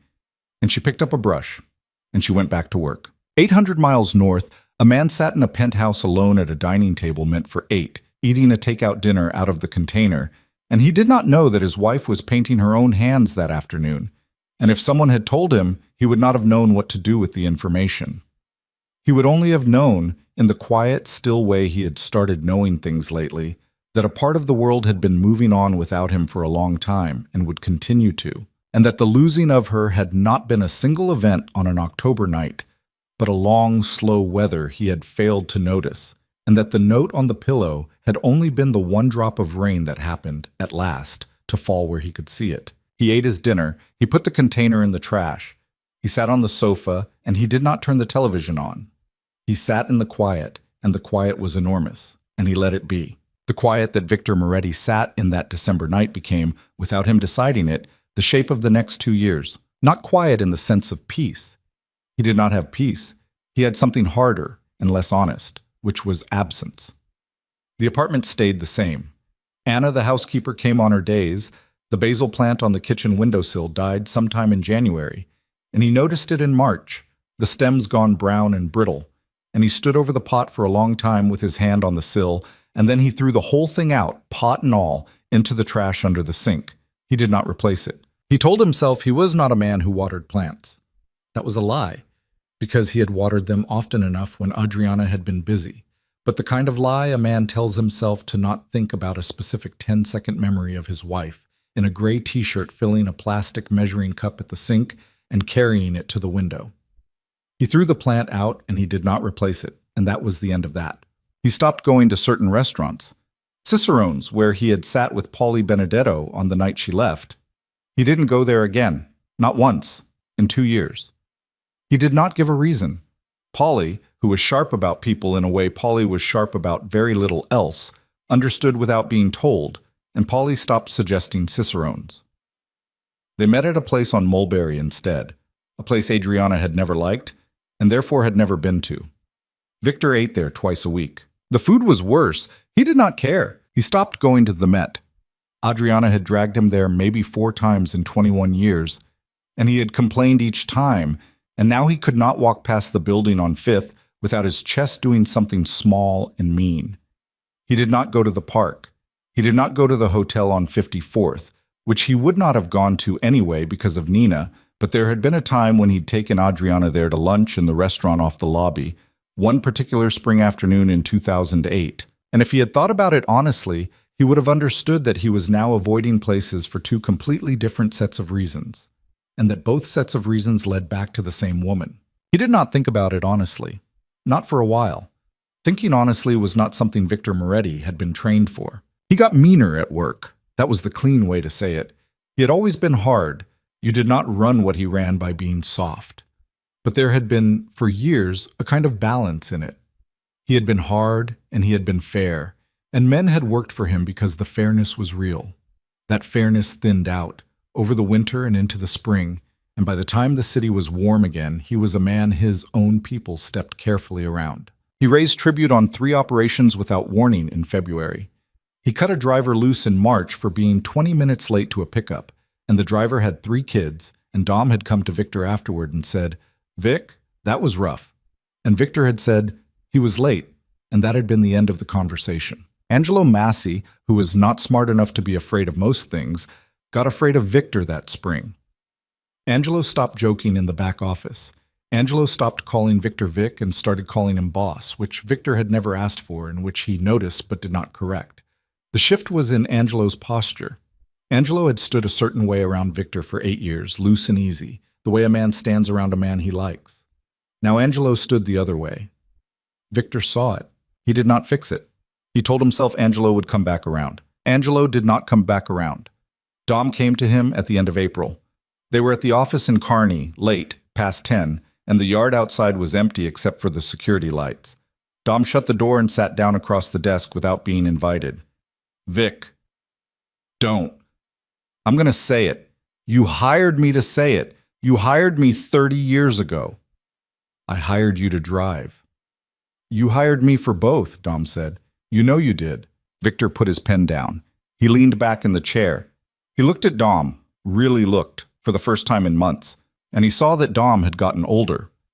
Dom was 62, 63 now, and the last year had added something to his face. Victor had not noticed. He was not noticing things about the people around him lately, and when he did notice them, like now, he felt a small cold shock. "Go ahead," Victor said. "You're going to lose the crew." "I'm not going to lose the crew. You're going to lose them, Vic. Not this year. Maybe not next year. But you keep going the way you're going, and in 3 years, half the guys in this yard are going to be working for Benedetto, and you're going to be sitting in that penthouse wondering what happened." "Dom, let me finish. I'm not asking you to be a different man. I know who you are. I've been knowing who you are since you were 25 and you didn't know how to tie a tie. I'm asking you to remember who you were, specifically, before your wife left. That guy. He was also hard. He was also a son of a bitch some days. But that guy gave Sal Durante 4 weeks when his kid got hurt, and that guy didn't make Kowalski stand outside in the cold for 40 minutes because he had a bad morning. This guy," Dom tapped the desk, "this guy's somebody else. And this guy's going to bleed out slow because people don't quit you all at once, Vic. They quit you in pieces, and you won't see it until the pieces are already gone." Victor was quiet for a long time. "You done?" he said finally. "I'm done." "All right." That was all he said. "All right." Dom waited another moment, and then Dom stood up, and Dom walked out. Victor sat in the office alone for another hour. He did not do any more paperwork. He looked at the far wall where a framed photograph of his father hung, a photograph from 1978, the old man in a dark suit outside a bakery in Bensonhurst, and he thought about his father for a while, and he thought about himself, and at some point he put his face in his hands, not crying, just tired. And he stayed like that until the cleaning crew buzzed in downstairs and he had to go. He did not change, not right away. Changing was not the kind of thing Victor Moretti knew how to do as an act of will. But Dom's words sat in the back of his mind for weeks afterward like a small stone in a shoe, and he found himself, little by little, doing things he would not have done the month before. He gave the driver his job back in May, quietly, through Angelo, without making a speech about it. He called Sal Durante in June, out of the blue, and asked how the boy was doing, and Sal, stiff and careful on the phone, said the boy was walking with a cane now, and Victor said, "That's good, Sal. That's real good. Tell him I'm thinking of him." And Sal was quiet on the line for a second and then said, "I will, Vic, thank you." Small things. They did not make him a good man. He knew that. He was not chasing goodness. He was chasing the version of himself from 3 years ago. The version who had been bad in a way he understood, instead of this new bad, which felt like it was eating him from the inside and which he did not know how to stop. Meanwhile, in Savannah, Adriana Vella was painting a lot. That was the easiest thing to say about her, and it was true, and it missed almost everything. She was painting a lot. She painted in the mornings before breakfast, in the long yellow mornings of early spring, when the light came through the wisteria and put moving patterns on the floor of the second bedroom. She painted in the afternoons after her walks. She painted sometimes at night, not often, because she had discovered that her best light was daylight and her best hours were the hours before lunch. But sometimes, when a thing wouldn't leave her alone, she painted after dinner and she would come out of the room at 10 or 11 with paint on her knuckles and her hair in a bun held up by a pencil. Her first show was in March. It wasn't a real show. She would have said so herself. It was 6 of her canvases hanging on the walls of a small coffee shop on Abercorn run by a friend of Tasha's, a man named Rob, who had long red hair and played bluegrass on the weekends. Rob had seen one of Adriana's paintings in Tasha's garage. Tasha had been storing some of Adriana's work because Adriana's apartment was small. And Rob had said, "You should hang some of these in the shop. People would buy them." Adriana had said, "No, Rob. Thank you, really. But they're not. Don't do that," Tasha had said. Tasha was leaning against the wall eating a bagel.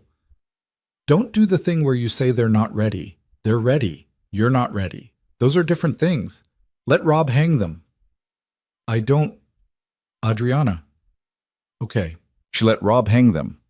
6 small canvases, none of them bigger than 2 feet on a side, priced the way Rob had insisted they be priced, which was higher than Adriana thought reasonable. The opening, if you could call it that, was on a Friday night in the middle of March, and Rob had set out wine in plastic cups and a plate of crackers, and about 30 people came, most of them regulars of the shop, some of them friends of Tasha's. And Celeste came wearing a green scarf and stood by the door for an hour, telling anyone who would listen that I knew this one when she was still pretending she couldn't paint. Adriana sold 4 of the 6 that night.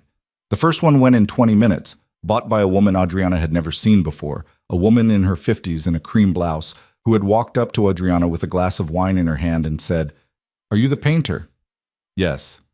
"I'll take the one by the window, the hands one." Oh, okay. Thank you, Thank you." "What's it called?" "It doesn't have a name." "Give it one," the woman said, smiling. "I want to tell people what it's called when they come to my house." Adriana stood there for a minute. She looked at the painting, the one with her own hands holding a cup.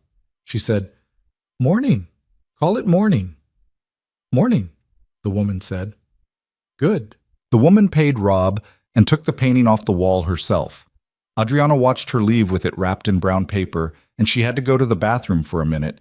And in the bathroom, she put her palms on the sink and looked at herself in the mirror, and she whispered, "Somebody just bought a painting of yours, Adriana." And she cried a little, not hard, just a little, and then she fixed her mascara and went back out. That night, At 10, when everyone had left and Rob was cleaning up and she was helping him stack chairs, Rob said, "How does it feel?" "I don't know yet." "Yeah. Give me a week." "Ha! All right, you tell me in a week." She walked home through Savannah.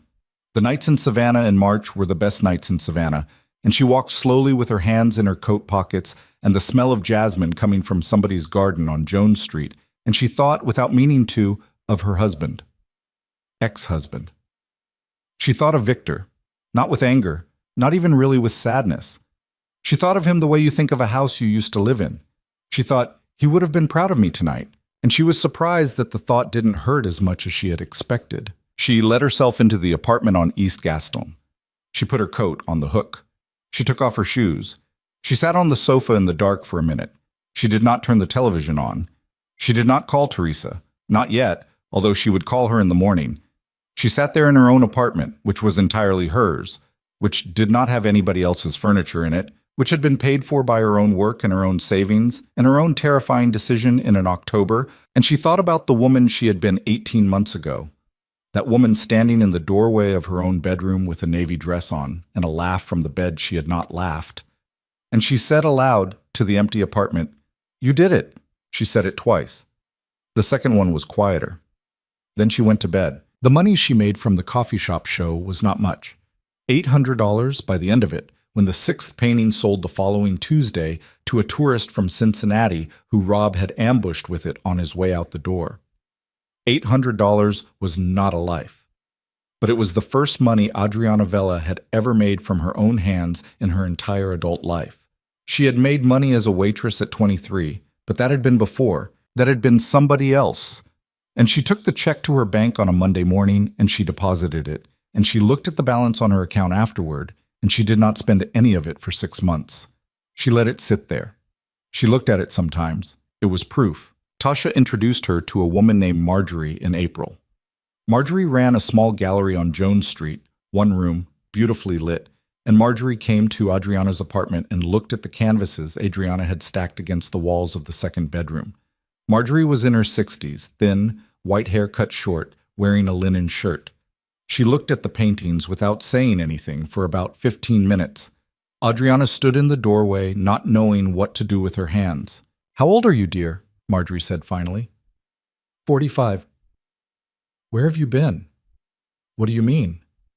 "I mean, where have you been with this? How is it possible that I am just meeting you in April?" I took some time off."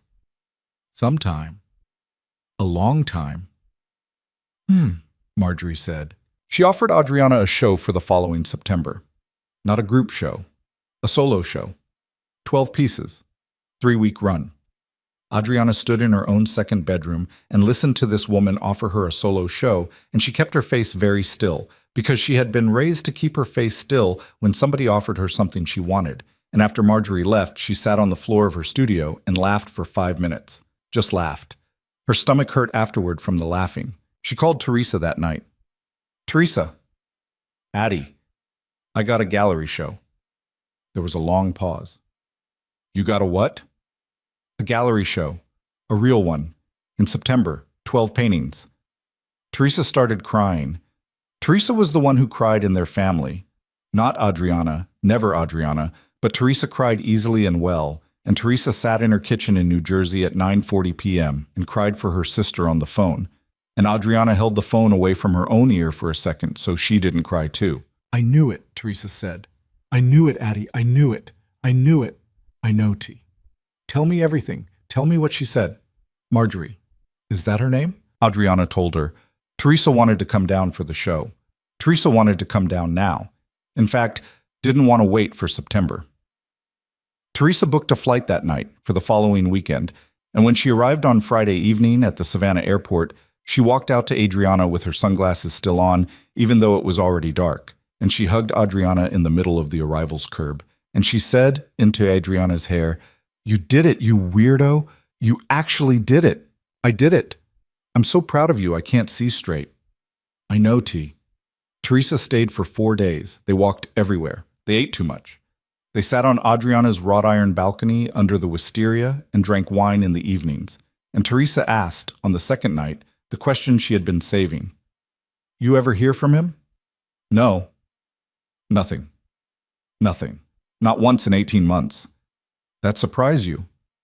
I asked him not to. Yeah, but, Adriana agreed. It surprises me a little. I thought he would at least try. I thought he would send somebody. I kept thinking, for the first few months, I'd turn a corner and there'd be a guy in a parked car. And there wasn't. There wasn't. Or if there was, I never saw him. Teresa drank her wine. She looked out at the street. Maybe he grew up a little, Addie. Maybe. Maybe he just didn't care enough. Maybe that too. Which one do you hope it is? Adriana thought about it. She was surprised to find that she had to think about it.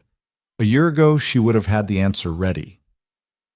A year ago, the answer would have been, I don't care, either way. Now the answer was more complicated. Now she was a woman who had, somehow, against everything, started to want good things for other people again, even for the people who had hurt her. I hope he grew up a little, she said. Not for him. For whoever he's with next. You think there's a next? I think there's a next for everybody. Even you? Adriana laughed. I don't know, T. I don't know about me yet. You're 45, not 85. I know. Okay? They did not talk about him after that. Teresa flew home. Adriana kept painting. The summer was hot and long, and she painted through it. She ran the air conditioner in the studio and wore tank tops and got paint on her shoulders and on her hair. She painted 12 pieces for Marjorie's show, and she threw out 6 of them and painted 6 more, and she threw out 2 of those, and by late July she had what she needed. Marjorie came over and stood in the studio and looked at them and said, Oh dear, these are… Yes, we're going to sell the hell out of these. Don't say that, you'll jinx it. I don't jinx things. I sell things. It's my job. The show opened on the second Friday of September. It rained that evening, the warm, heavy rain Savannah got in September, and Adriana had been sure nobody would come. And then people came.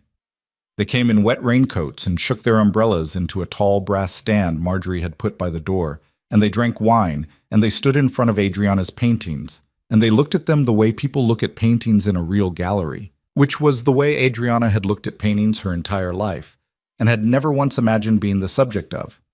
She sold 9 of the 12. One of the 3 that did not sell was the one Marjorie had told her to price highest, a large piece, the largest thing Adriana had ever painted, 4 feet by 5, of a woman's back at a window. The piece did not sell that night. It sold the following Tuesday.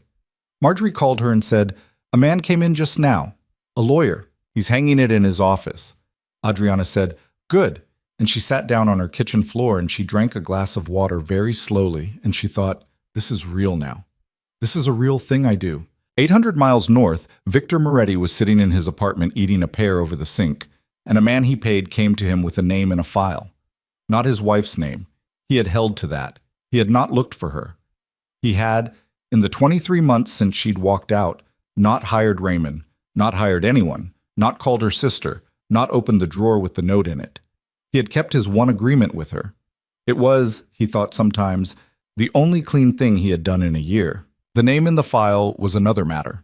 The man he paid was a different kind of investigator, a man Victor used for business, and the name in the file belonged to a person who had been talking lately to a federal prosecutor in the Southern District about certain shipments out of Kearney. Victor sat with the file for an hour. He called 2 people. He did what he had to do. The name never appeared in the newspaper. The person moved to Phoenix and opened a restaurant and was not, so far as Victor knew, heard from again. This was the life he had still. It had not stopped being his life just because his wife had left. If anything, he had doubled down on the life, because the life was the only thing he had that still recognized him when he walked into a room. Men still called him Mr. Moretti.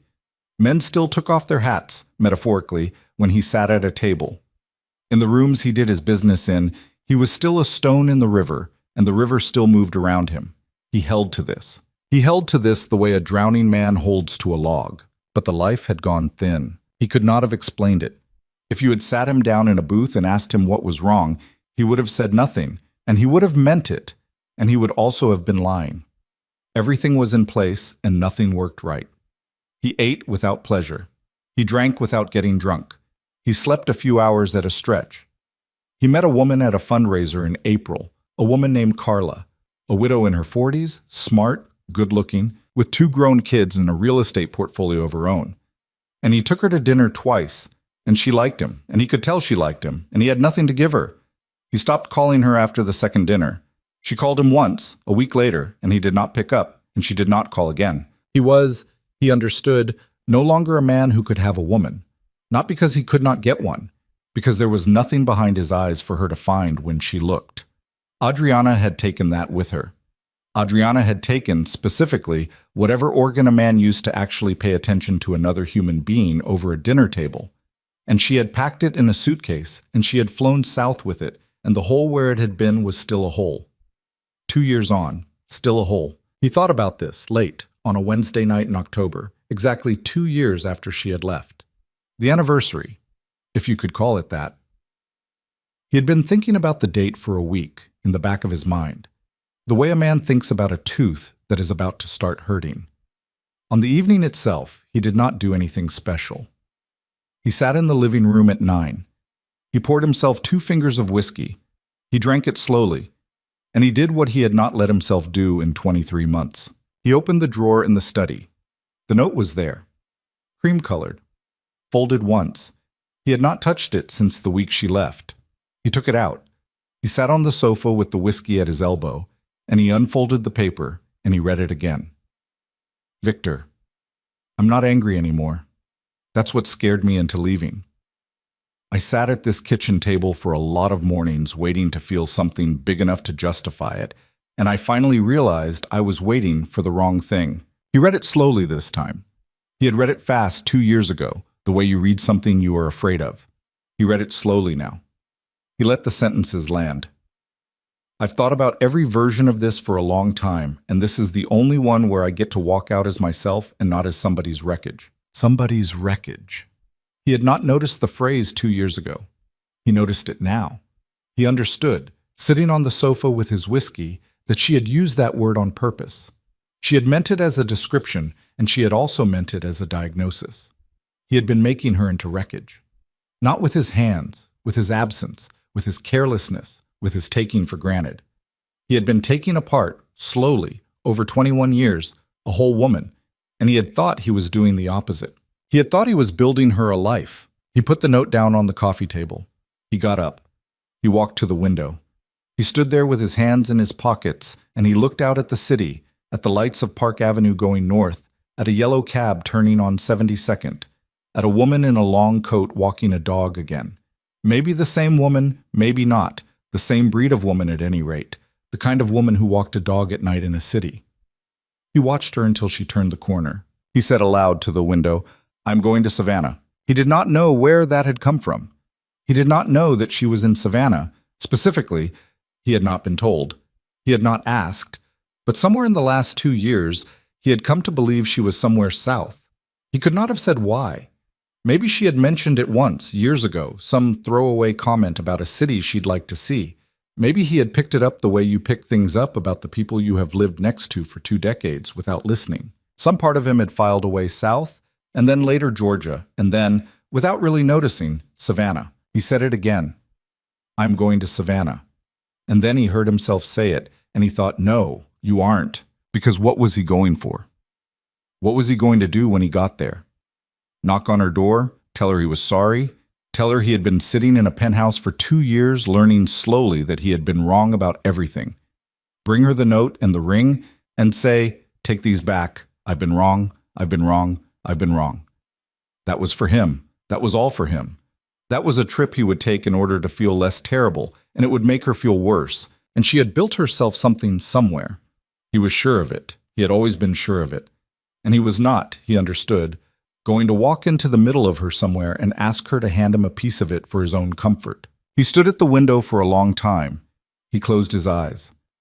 All right, Addie, he said quietly. All right. He went back to the sofa. He picked up the note. He folded it along the same crease she had folded it along. He put it back in the drawer in the study. He put the whiskey glass in the sink.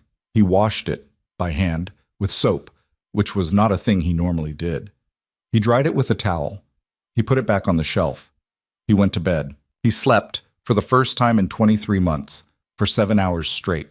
He did not know yet, he could not have known, that 3 weeks later, On a Saturday morning in November, he would be in Savannah anyway. Not on purpose. Not looking for her. He would be there for a meeting, a real meeting, a business thing. A man in Atlanta who wanted to talk to him about a piece of property on Tybee Island. And Victor would fly down on Thursday and do the meeting Friday. And the meeting would finish early, and he would have Saturday morning with nothing to do before his flight back, and he would walk out of his hotel on Bay Street because he wanted coffee, and he would be told by the girl at the front desk that there was a grocery store 2 blocks up, and he would walk 2 blocks up. He would walk into the grocery store. He would be in the dairy aisle holding a container of blueberries because he had not remembered that he was not going to eat them, just holding it the way you hold something in a store when you are killing a little time before a flight. And he would look up and he would see her. The store was called Parker's, a small market on a corner with wood floors that creaked in certain spots. And it was 10:15 on a Saturday morning in November when Victor Moretti walked into it and did not yet know his life was about to crack open for the second time in 2 years. He was wearing a charcoal topcoat over a sweater, no tie, which for him was practically pajamas. The meeting the day before had gone well enough. The man from Atlanta wanted to put a small hotel on Tybee and needed certain problems smoothed. And Victor was not especially interested in the hotel, but was interested in the smoothing. And they had shaken hands at a restaurant on River Street, and Victor had flown to his hotel feeling the mild satisfaction that used to feel like something more and now only felt like itself. He had not slept well. He never slept well in hotels. He had come down to the lobby at 9:30 to ask about coffee, and the girl at the desk had said there was a Parker's up 2 blocks that had, she said, the best biscuits in town. And Victor, who had not eaten a biscuit on purpose in 20 years, had said thank you and walked out into the November sunshine. He was thinking about nothing in particular when he walked into the store. He was thinking about whether his flight that afternoon was out of Jacksonville or Savannah. Jacksonville, he remembered, because the direct flights were fewer.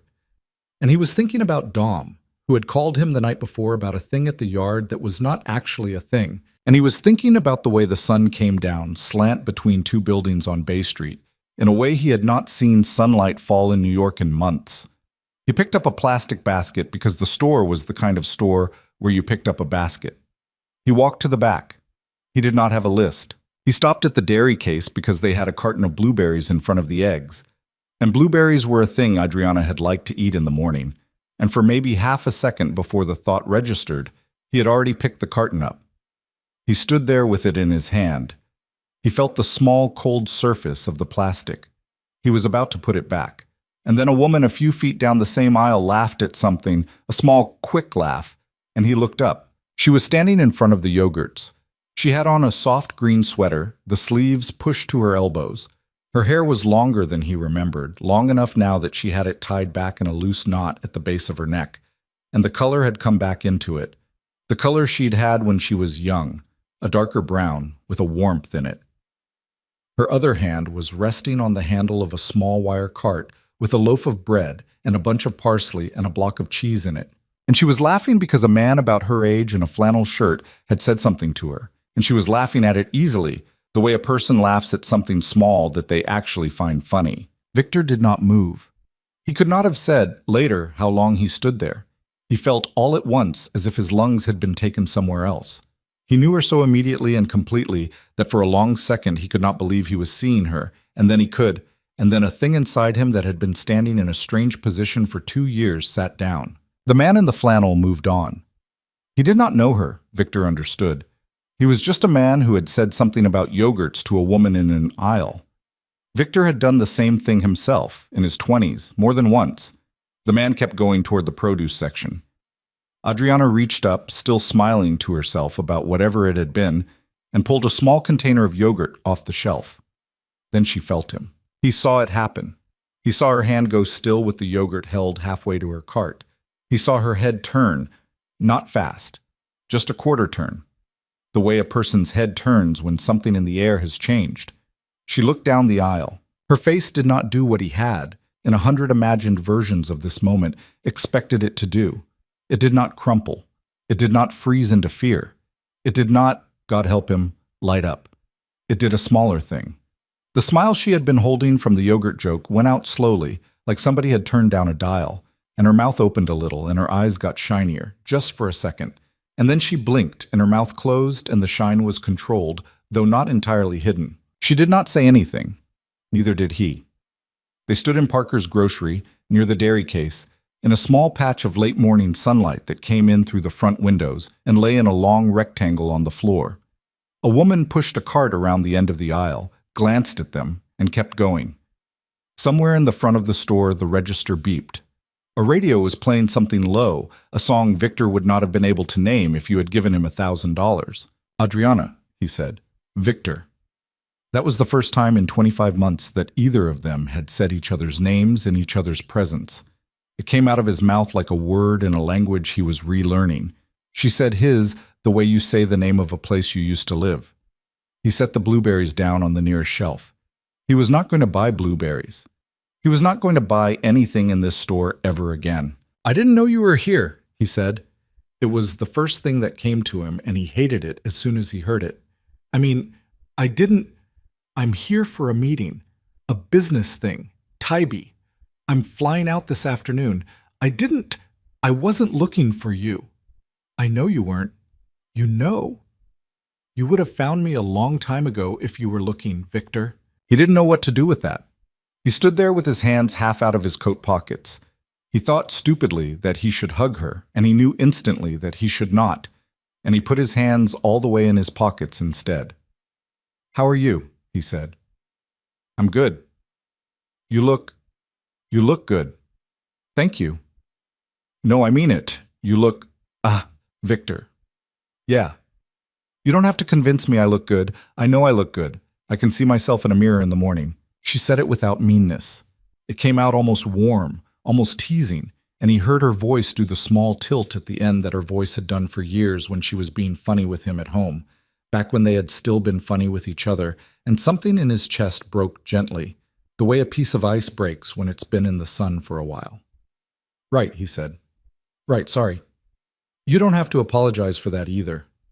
Okay. There was a silence. He could not remember having ever been so badly out of words in his adult life. He was a man who had stood in rooms with federal prosecutors and negotiated his way out, and he was standing now in front of a dairy case in Savannah, Georgia, in front of a woman in a green sweater, and he could not find one sentence that was the right sentence. She watched him flounder. She did not help him. That was not, he realized, because she was cruel. It was because she was no longer responsible for his sentences. She had been responsible for his sentences for 21 years in a way, pulling them out of him when he couldn't find them, filling in when he trailed off, translating him to other people. And she had laid that responsibility down, and he could see her not picking it up. Can I? He started. Let's finish shopping first, she said.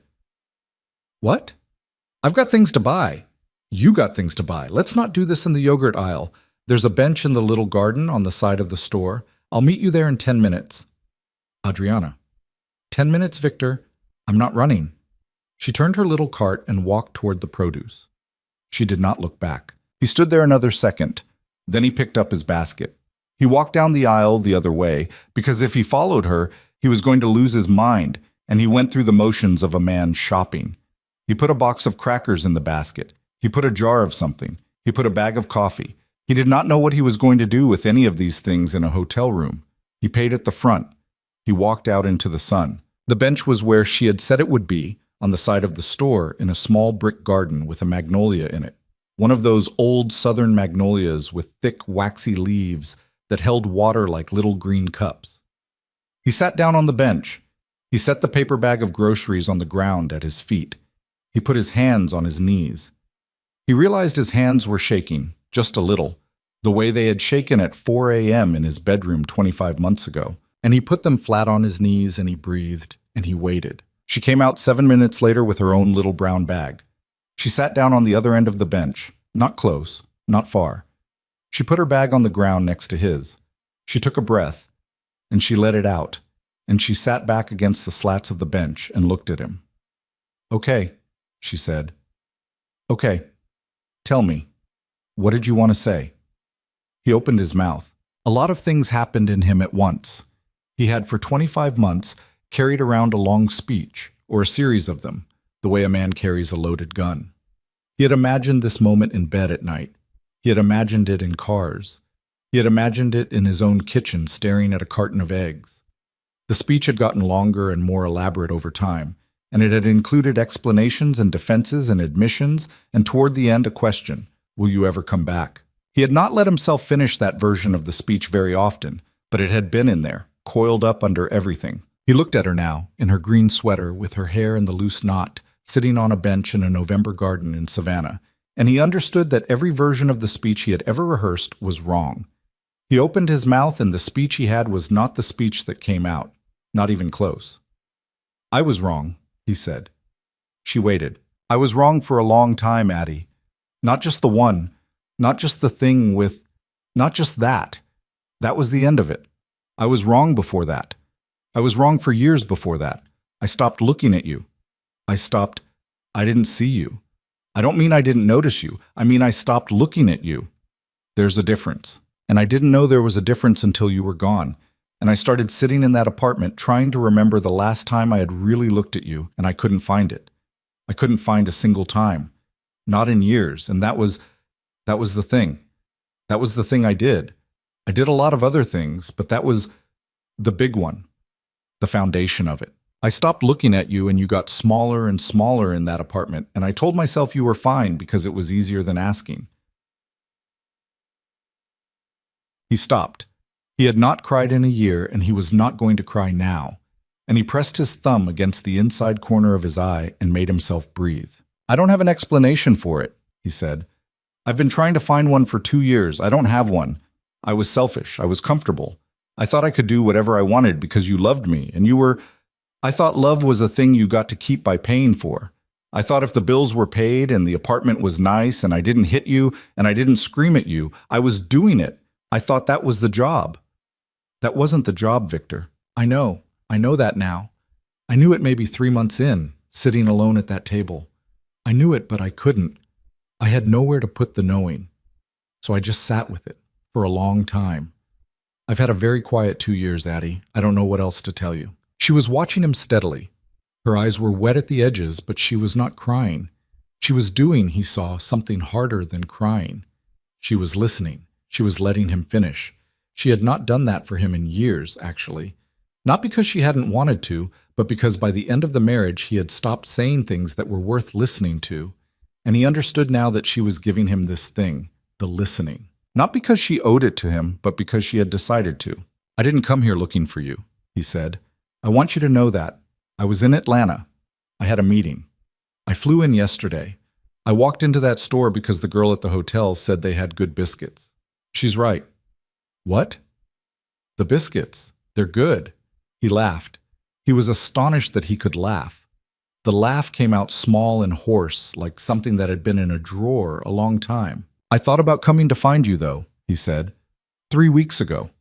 I thought about it pretty seriously. I stood at my window one night and I said your name out loud and I said the word Savannah. I don't know where I got that. I didn't know you were here, but I said it and I told myself I was going to come. And then I thought about it some more. And I thought about what I would actually be doing if I did. And I realized I would be coming for me, not for you. I would be coming to feel less bad. And I thought, no, you don't get to do that to her. You don't get to make yourself feel less bad by showing up in her life. She asked you for one thing, and it was to not look for her, and you can do that one thing. So I didn't come. But you're here now. I'm here by accident. Okay? I want to be really clear, Adriana. I am not here to ask you for anything. I am not here to ask you to come back. I don't want it. I don't have that in me. I know that's gone. I've known that was gone for a long time. Okay? He stopped. He looked at his shoes. He looked at the magnolia. He looked back at her. I'm glad I'm seeing you. I want you to know I'm glad. If I had had to live the rest of my life without seeing you one more time, I would have because that's what you asked for. But I'm glad I'm seeing you. That's a selfish thing to say, and I'm saying it anyway. She was quiet for a long moment. Then she said, Are you done? What? With the speech. Are you done? Yeah, I'm done. Okay. She leaned forward a little on the bench. She rested her elbows on her knees. She looked at him sideways, and for a second she looked exactly like the 23-year-old waitress he had met in 1997, the one with the laugh that came a half second late, and he wanted to die a little bit from the way his own chest hurt. "Victor," she said, "I want to tell you some things." "Okay." "First, I knew." "You knew what?" "Nina. I knew about Nina. I came home on a Thursday in February and you had her in our bed. I saw her." He closed his eyes. "Oh God, don't do that. Oh God, Adriana. Don't do that thing, Victor. Don't make this the moment you collapse. You don't get to collapse on me this morning, not in this garden. I came out here to tell you some things, and I need you to sit up and hear them." He sat up. He opened his eyes. "Okay. I knew. I came home that Thursday and I saw her and I walked out and I spent the night at the Carlisle.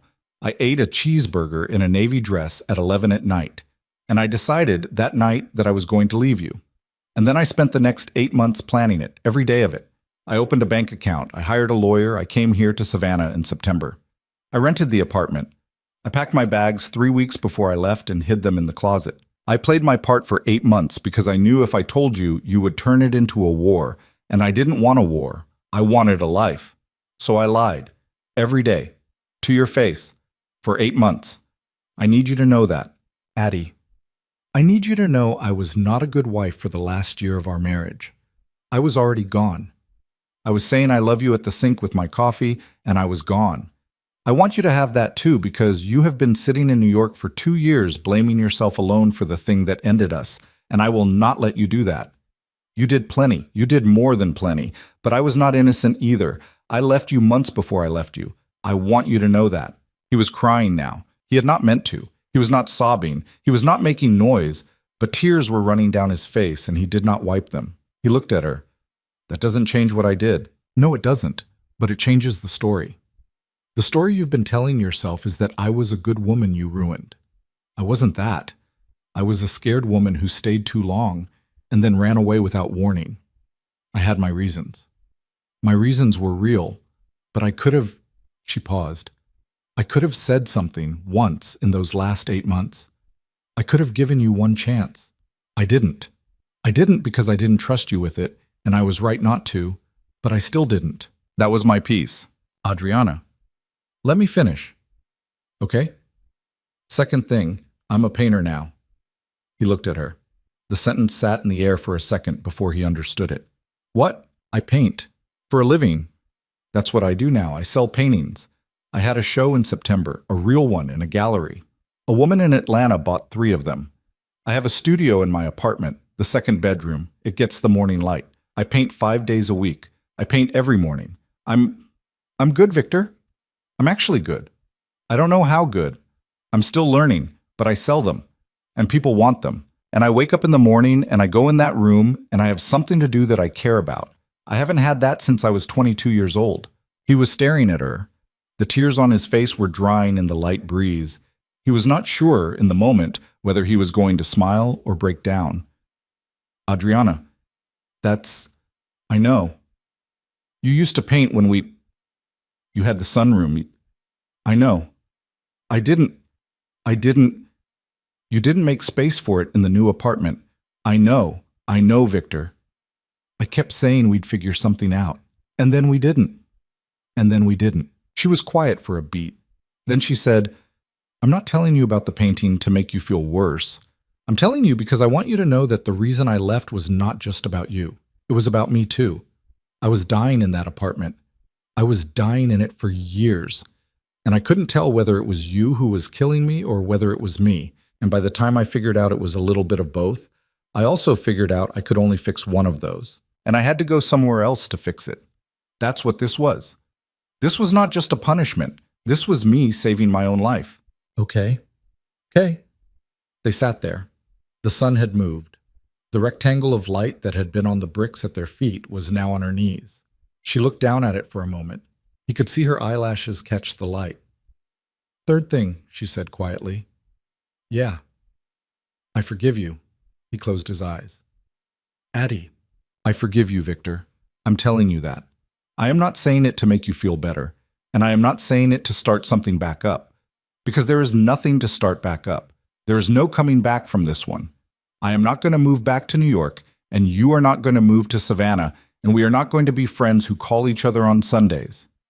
We are going to walk off this bench, and we are going to live the rest of our lives without seeing each other again, probably. I am saying this very plainly so there is no confusion. I forgive you, and I am not coming back to you. Those are two different things, and they are both true. He nodded. He couldn't speak. I forgive you because I need to, not because you've earned it. I forgive you because I have been walking around with a piece of you in my chest for 2 years that I did not want to keep carrying. I don't want to be a woman who is angry for the rest of her life. I have watched that happen to women. I am not going to let that happen to me. So I am putting you down. Today. Here. On this bench. Okay? Do you understand what I'm telling you? I understand. Say it back. He opened his eyes. He looked at her. He said slowly, the way a boy says a thing at a school ceremony, "You forgive me and you are not coming back." Yes. And I don't get to hold this meeting. I don't get to call you next month because we sat on a bench. No. Okay. Okay. He took a long breath. It shook on the way in. It shook on the way out. Thank you, he said. I don't deserve it, and you know it, and I know it. Thank you anyway.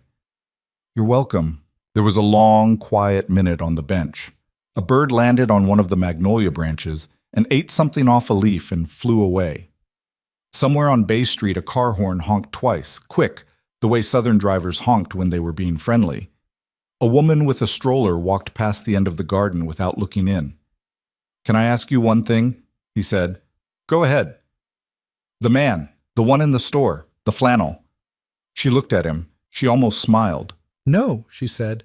He's not. No, that's Beau. He makes the bread at the bakery on Habersham. He was complaining about his wife's yogurt preferences. There's nobody, Victor. Not like that. Not right now. Okay. Are you asking for a reason or? I'm asking because I wanted to know, not for a reason. All right. I don't want to know if there is somebody. I just wanted to know if that was him. That wasn't him. That isn't anybody. Okay. He nodded. He was grateful for the answer and also for the absence of one, and he understood sitting there that he had asked a thing he had no right to ask, and she had answered it anyway because she was a kinder woman than he had deserved, and because today, in this garden, she could afford the kindness. I should go, she said. Yeah. I told Celeste I'd meet her at 11. Who's Celeste? A friend. She has a bookstore. That's good. That you have a friend. I have a lot of friends here. I have a life here. I want you to know that too. I'm glad. I mean it. I know you do. She stood up. He stood up too, a little slower, his knees remembering his age. She picked up her brown bag. He picked up his. They stood facing each other on the path in front of the bench. Behind her the magnolia. Behind him the store. Take care of yourself, Victor. You too, Addie. She took one step toward him. Just one. She put her hand briefly on his arm, right above the elbow. It was not an embrace. It was not even really a gesture. It was a woman putting her hand on a man's arm for 3 seconds to say a last thing she did not have words for. Her palm was warm through the wool of his coat. Then she took the hand back. She turned. She walked away from him, up the path, out of the garden, onto the sidewalk on the side street, and she did not look back. He watched her until she turned the corner. He stood there another minute. Then he walked slowly the other way, back toward his hotel, with the paper bag of things he was not going to eat in his hand. In the hotel room, he sat on the end of the bed for a long time. Then he put the groceries on the desk. He called a car for the airport. The car was 22 minutes away. He sat back down on the bed. He put his face in his hands for a while. Then he got up. He went to the bathroom. He washed his face. He looked at himself in the mirror. He looked like a man who had cried. He did not care. He flew back to New York that afternoon. He did not tell anyone about Savannah, not Dom, not his lawyer, not anyone. It sat in him that morning like a small, warm stone, and he kept it to himself. He understood that some things in a life were not for sharing. Some things were for holding. This was one of those. He went back to his work. He did not become a good man. A person does not become a good man at 49 in 6 months, or a year, or 2 years. And he was not going to pretend he had. He stayed in the business. He kept the crew. He ran what he ran. But he did quietly, small things. He called Sal Durante's boy twice a year after that, for no reason, just to ask how the physical therapy was going, and the boy, who was a man now, came to think of Mr. Moretti as a man who cared about his progress, which was more than Mr. Moretti had a right to. Victor started a scholarship under an assumed name at a small art school in Queens, and he never told anyone about it, and he funded it every year, and he didn't look at who got it. He got rid of the penthouse in the 4th year and moved to a smaller place downtown, and he liked the smaller place better. And he understood, in the moving of it, that the penthouse had been a monument to something he had stopped believing in a long time ago. He did not see Adriana again. Not once. Not in the bench garden sense. Not in any sense. He was true at last to one promise. Adriana, for her part, walked to Celeste's bookstore that same November Saturday with her bag of groceries, and Edgar the cat came out from behind the checkoff and wound around her ankles, and Celeste looked up from her crossword and said, "You look like you saw a ghost." And Adriana said, "I did. I saw a ghost. I'm okay." Celeste studied her for a second and then said, "You want to tell me." And Adriana said, "Not today, maybe next week." And Celeste, who had been a woman long enough to know when to stop asking, nodded once and went back to her crossword. Adriana sat in the chair by the counter, and she drank a cup of tea slowly, and she watched the light on the spines of the books, and in her chest something that had been clenched for 25 months was not clenched anymore. She painted all the way through that winter. She painted all the way through the following spring. She had another show the next fall. She sold out that one. Marjorie took on another artist who made Marjorie less money, and did not mind because Marjorie was the kind of woman who built careers on purpose. Adriana was written up once, briefly, in a regional magazine, and Teresa framed the article and sent it to her. And Adriana put the frame on a shelf in the living room, and every time she walked past it, she laughed a little at herself. She met a man, eventually, in her late 40s, a widower with a kind face who ran a restaurant on Wilmington Island, and it did not turn into a marriage because she did not want another marriage, but it turned into a good thing for several years, and after that into a friendship, and she had that too. She did not think about Victor Moretti every day. She thought about him sometimes. She thought about him most in certain pieces of music and in certain pieces of weather, and on the one anniversary she kept, which was the second Tuesday of October, every year, a day she did not mark with anything in particular but which she noticed, the way you notice a scar on your hand when it catches the light. She did not wish him ill. She did not wish him well, exactly. She wished him the things she had wished for herself, long ago on a bench in November, that he would find a way to put the thing down. And here is the piece of it worth saying plain, because it's easy to miss in a story that ends in a grocery store. A woman like Adriana does not walk out of a penthouse because her husband had one affair. She walks out because of 1,000 small absences, because of a sunroom that became no room, because of the word babe where her name used to go, because of years of being looked past at her own dinner table. The affair was only the piece big enough to see. The rest was the weather, slow and constant, and most people do not leave the weather. They put up with it. They tell themselves it's fine. A person who leaves the weather is doing something rarer than leaving a cheater, and what they are doing is saving their own life. And a man like Victor, he does not lose a wife in one night either.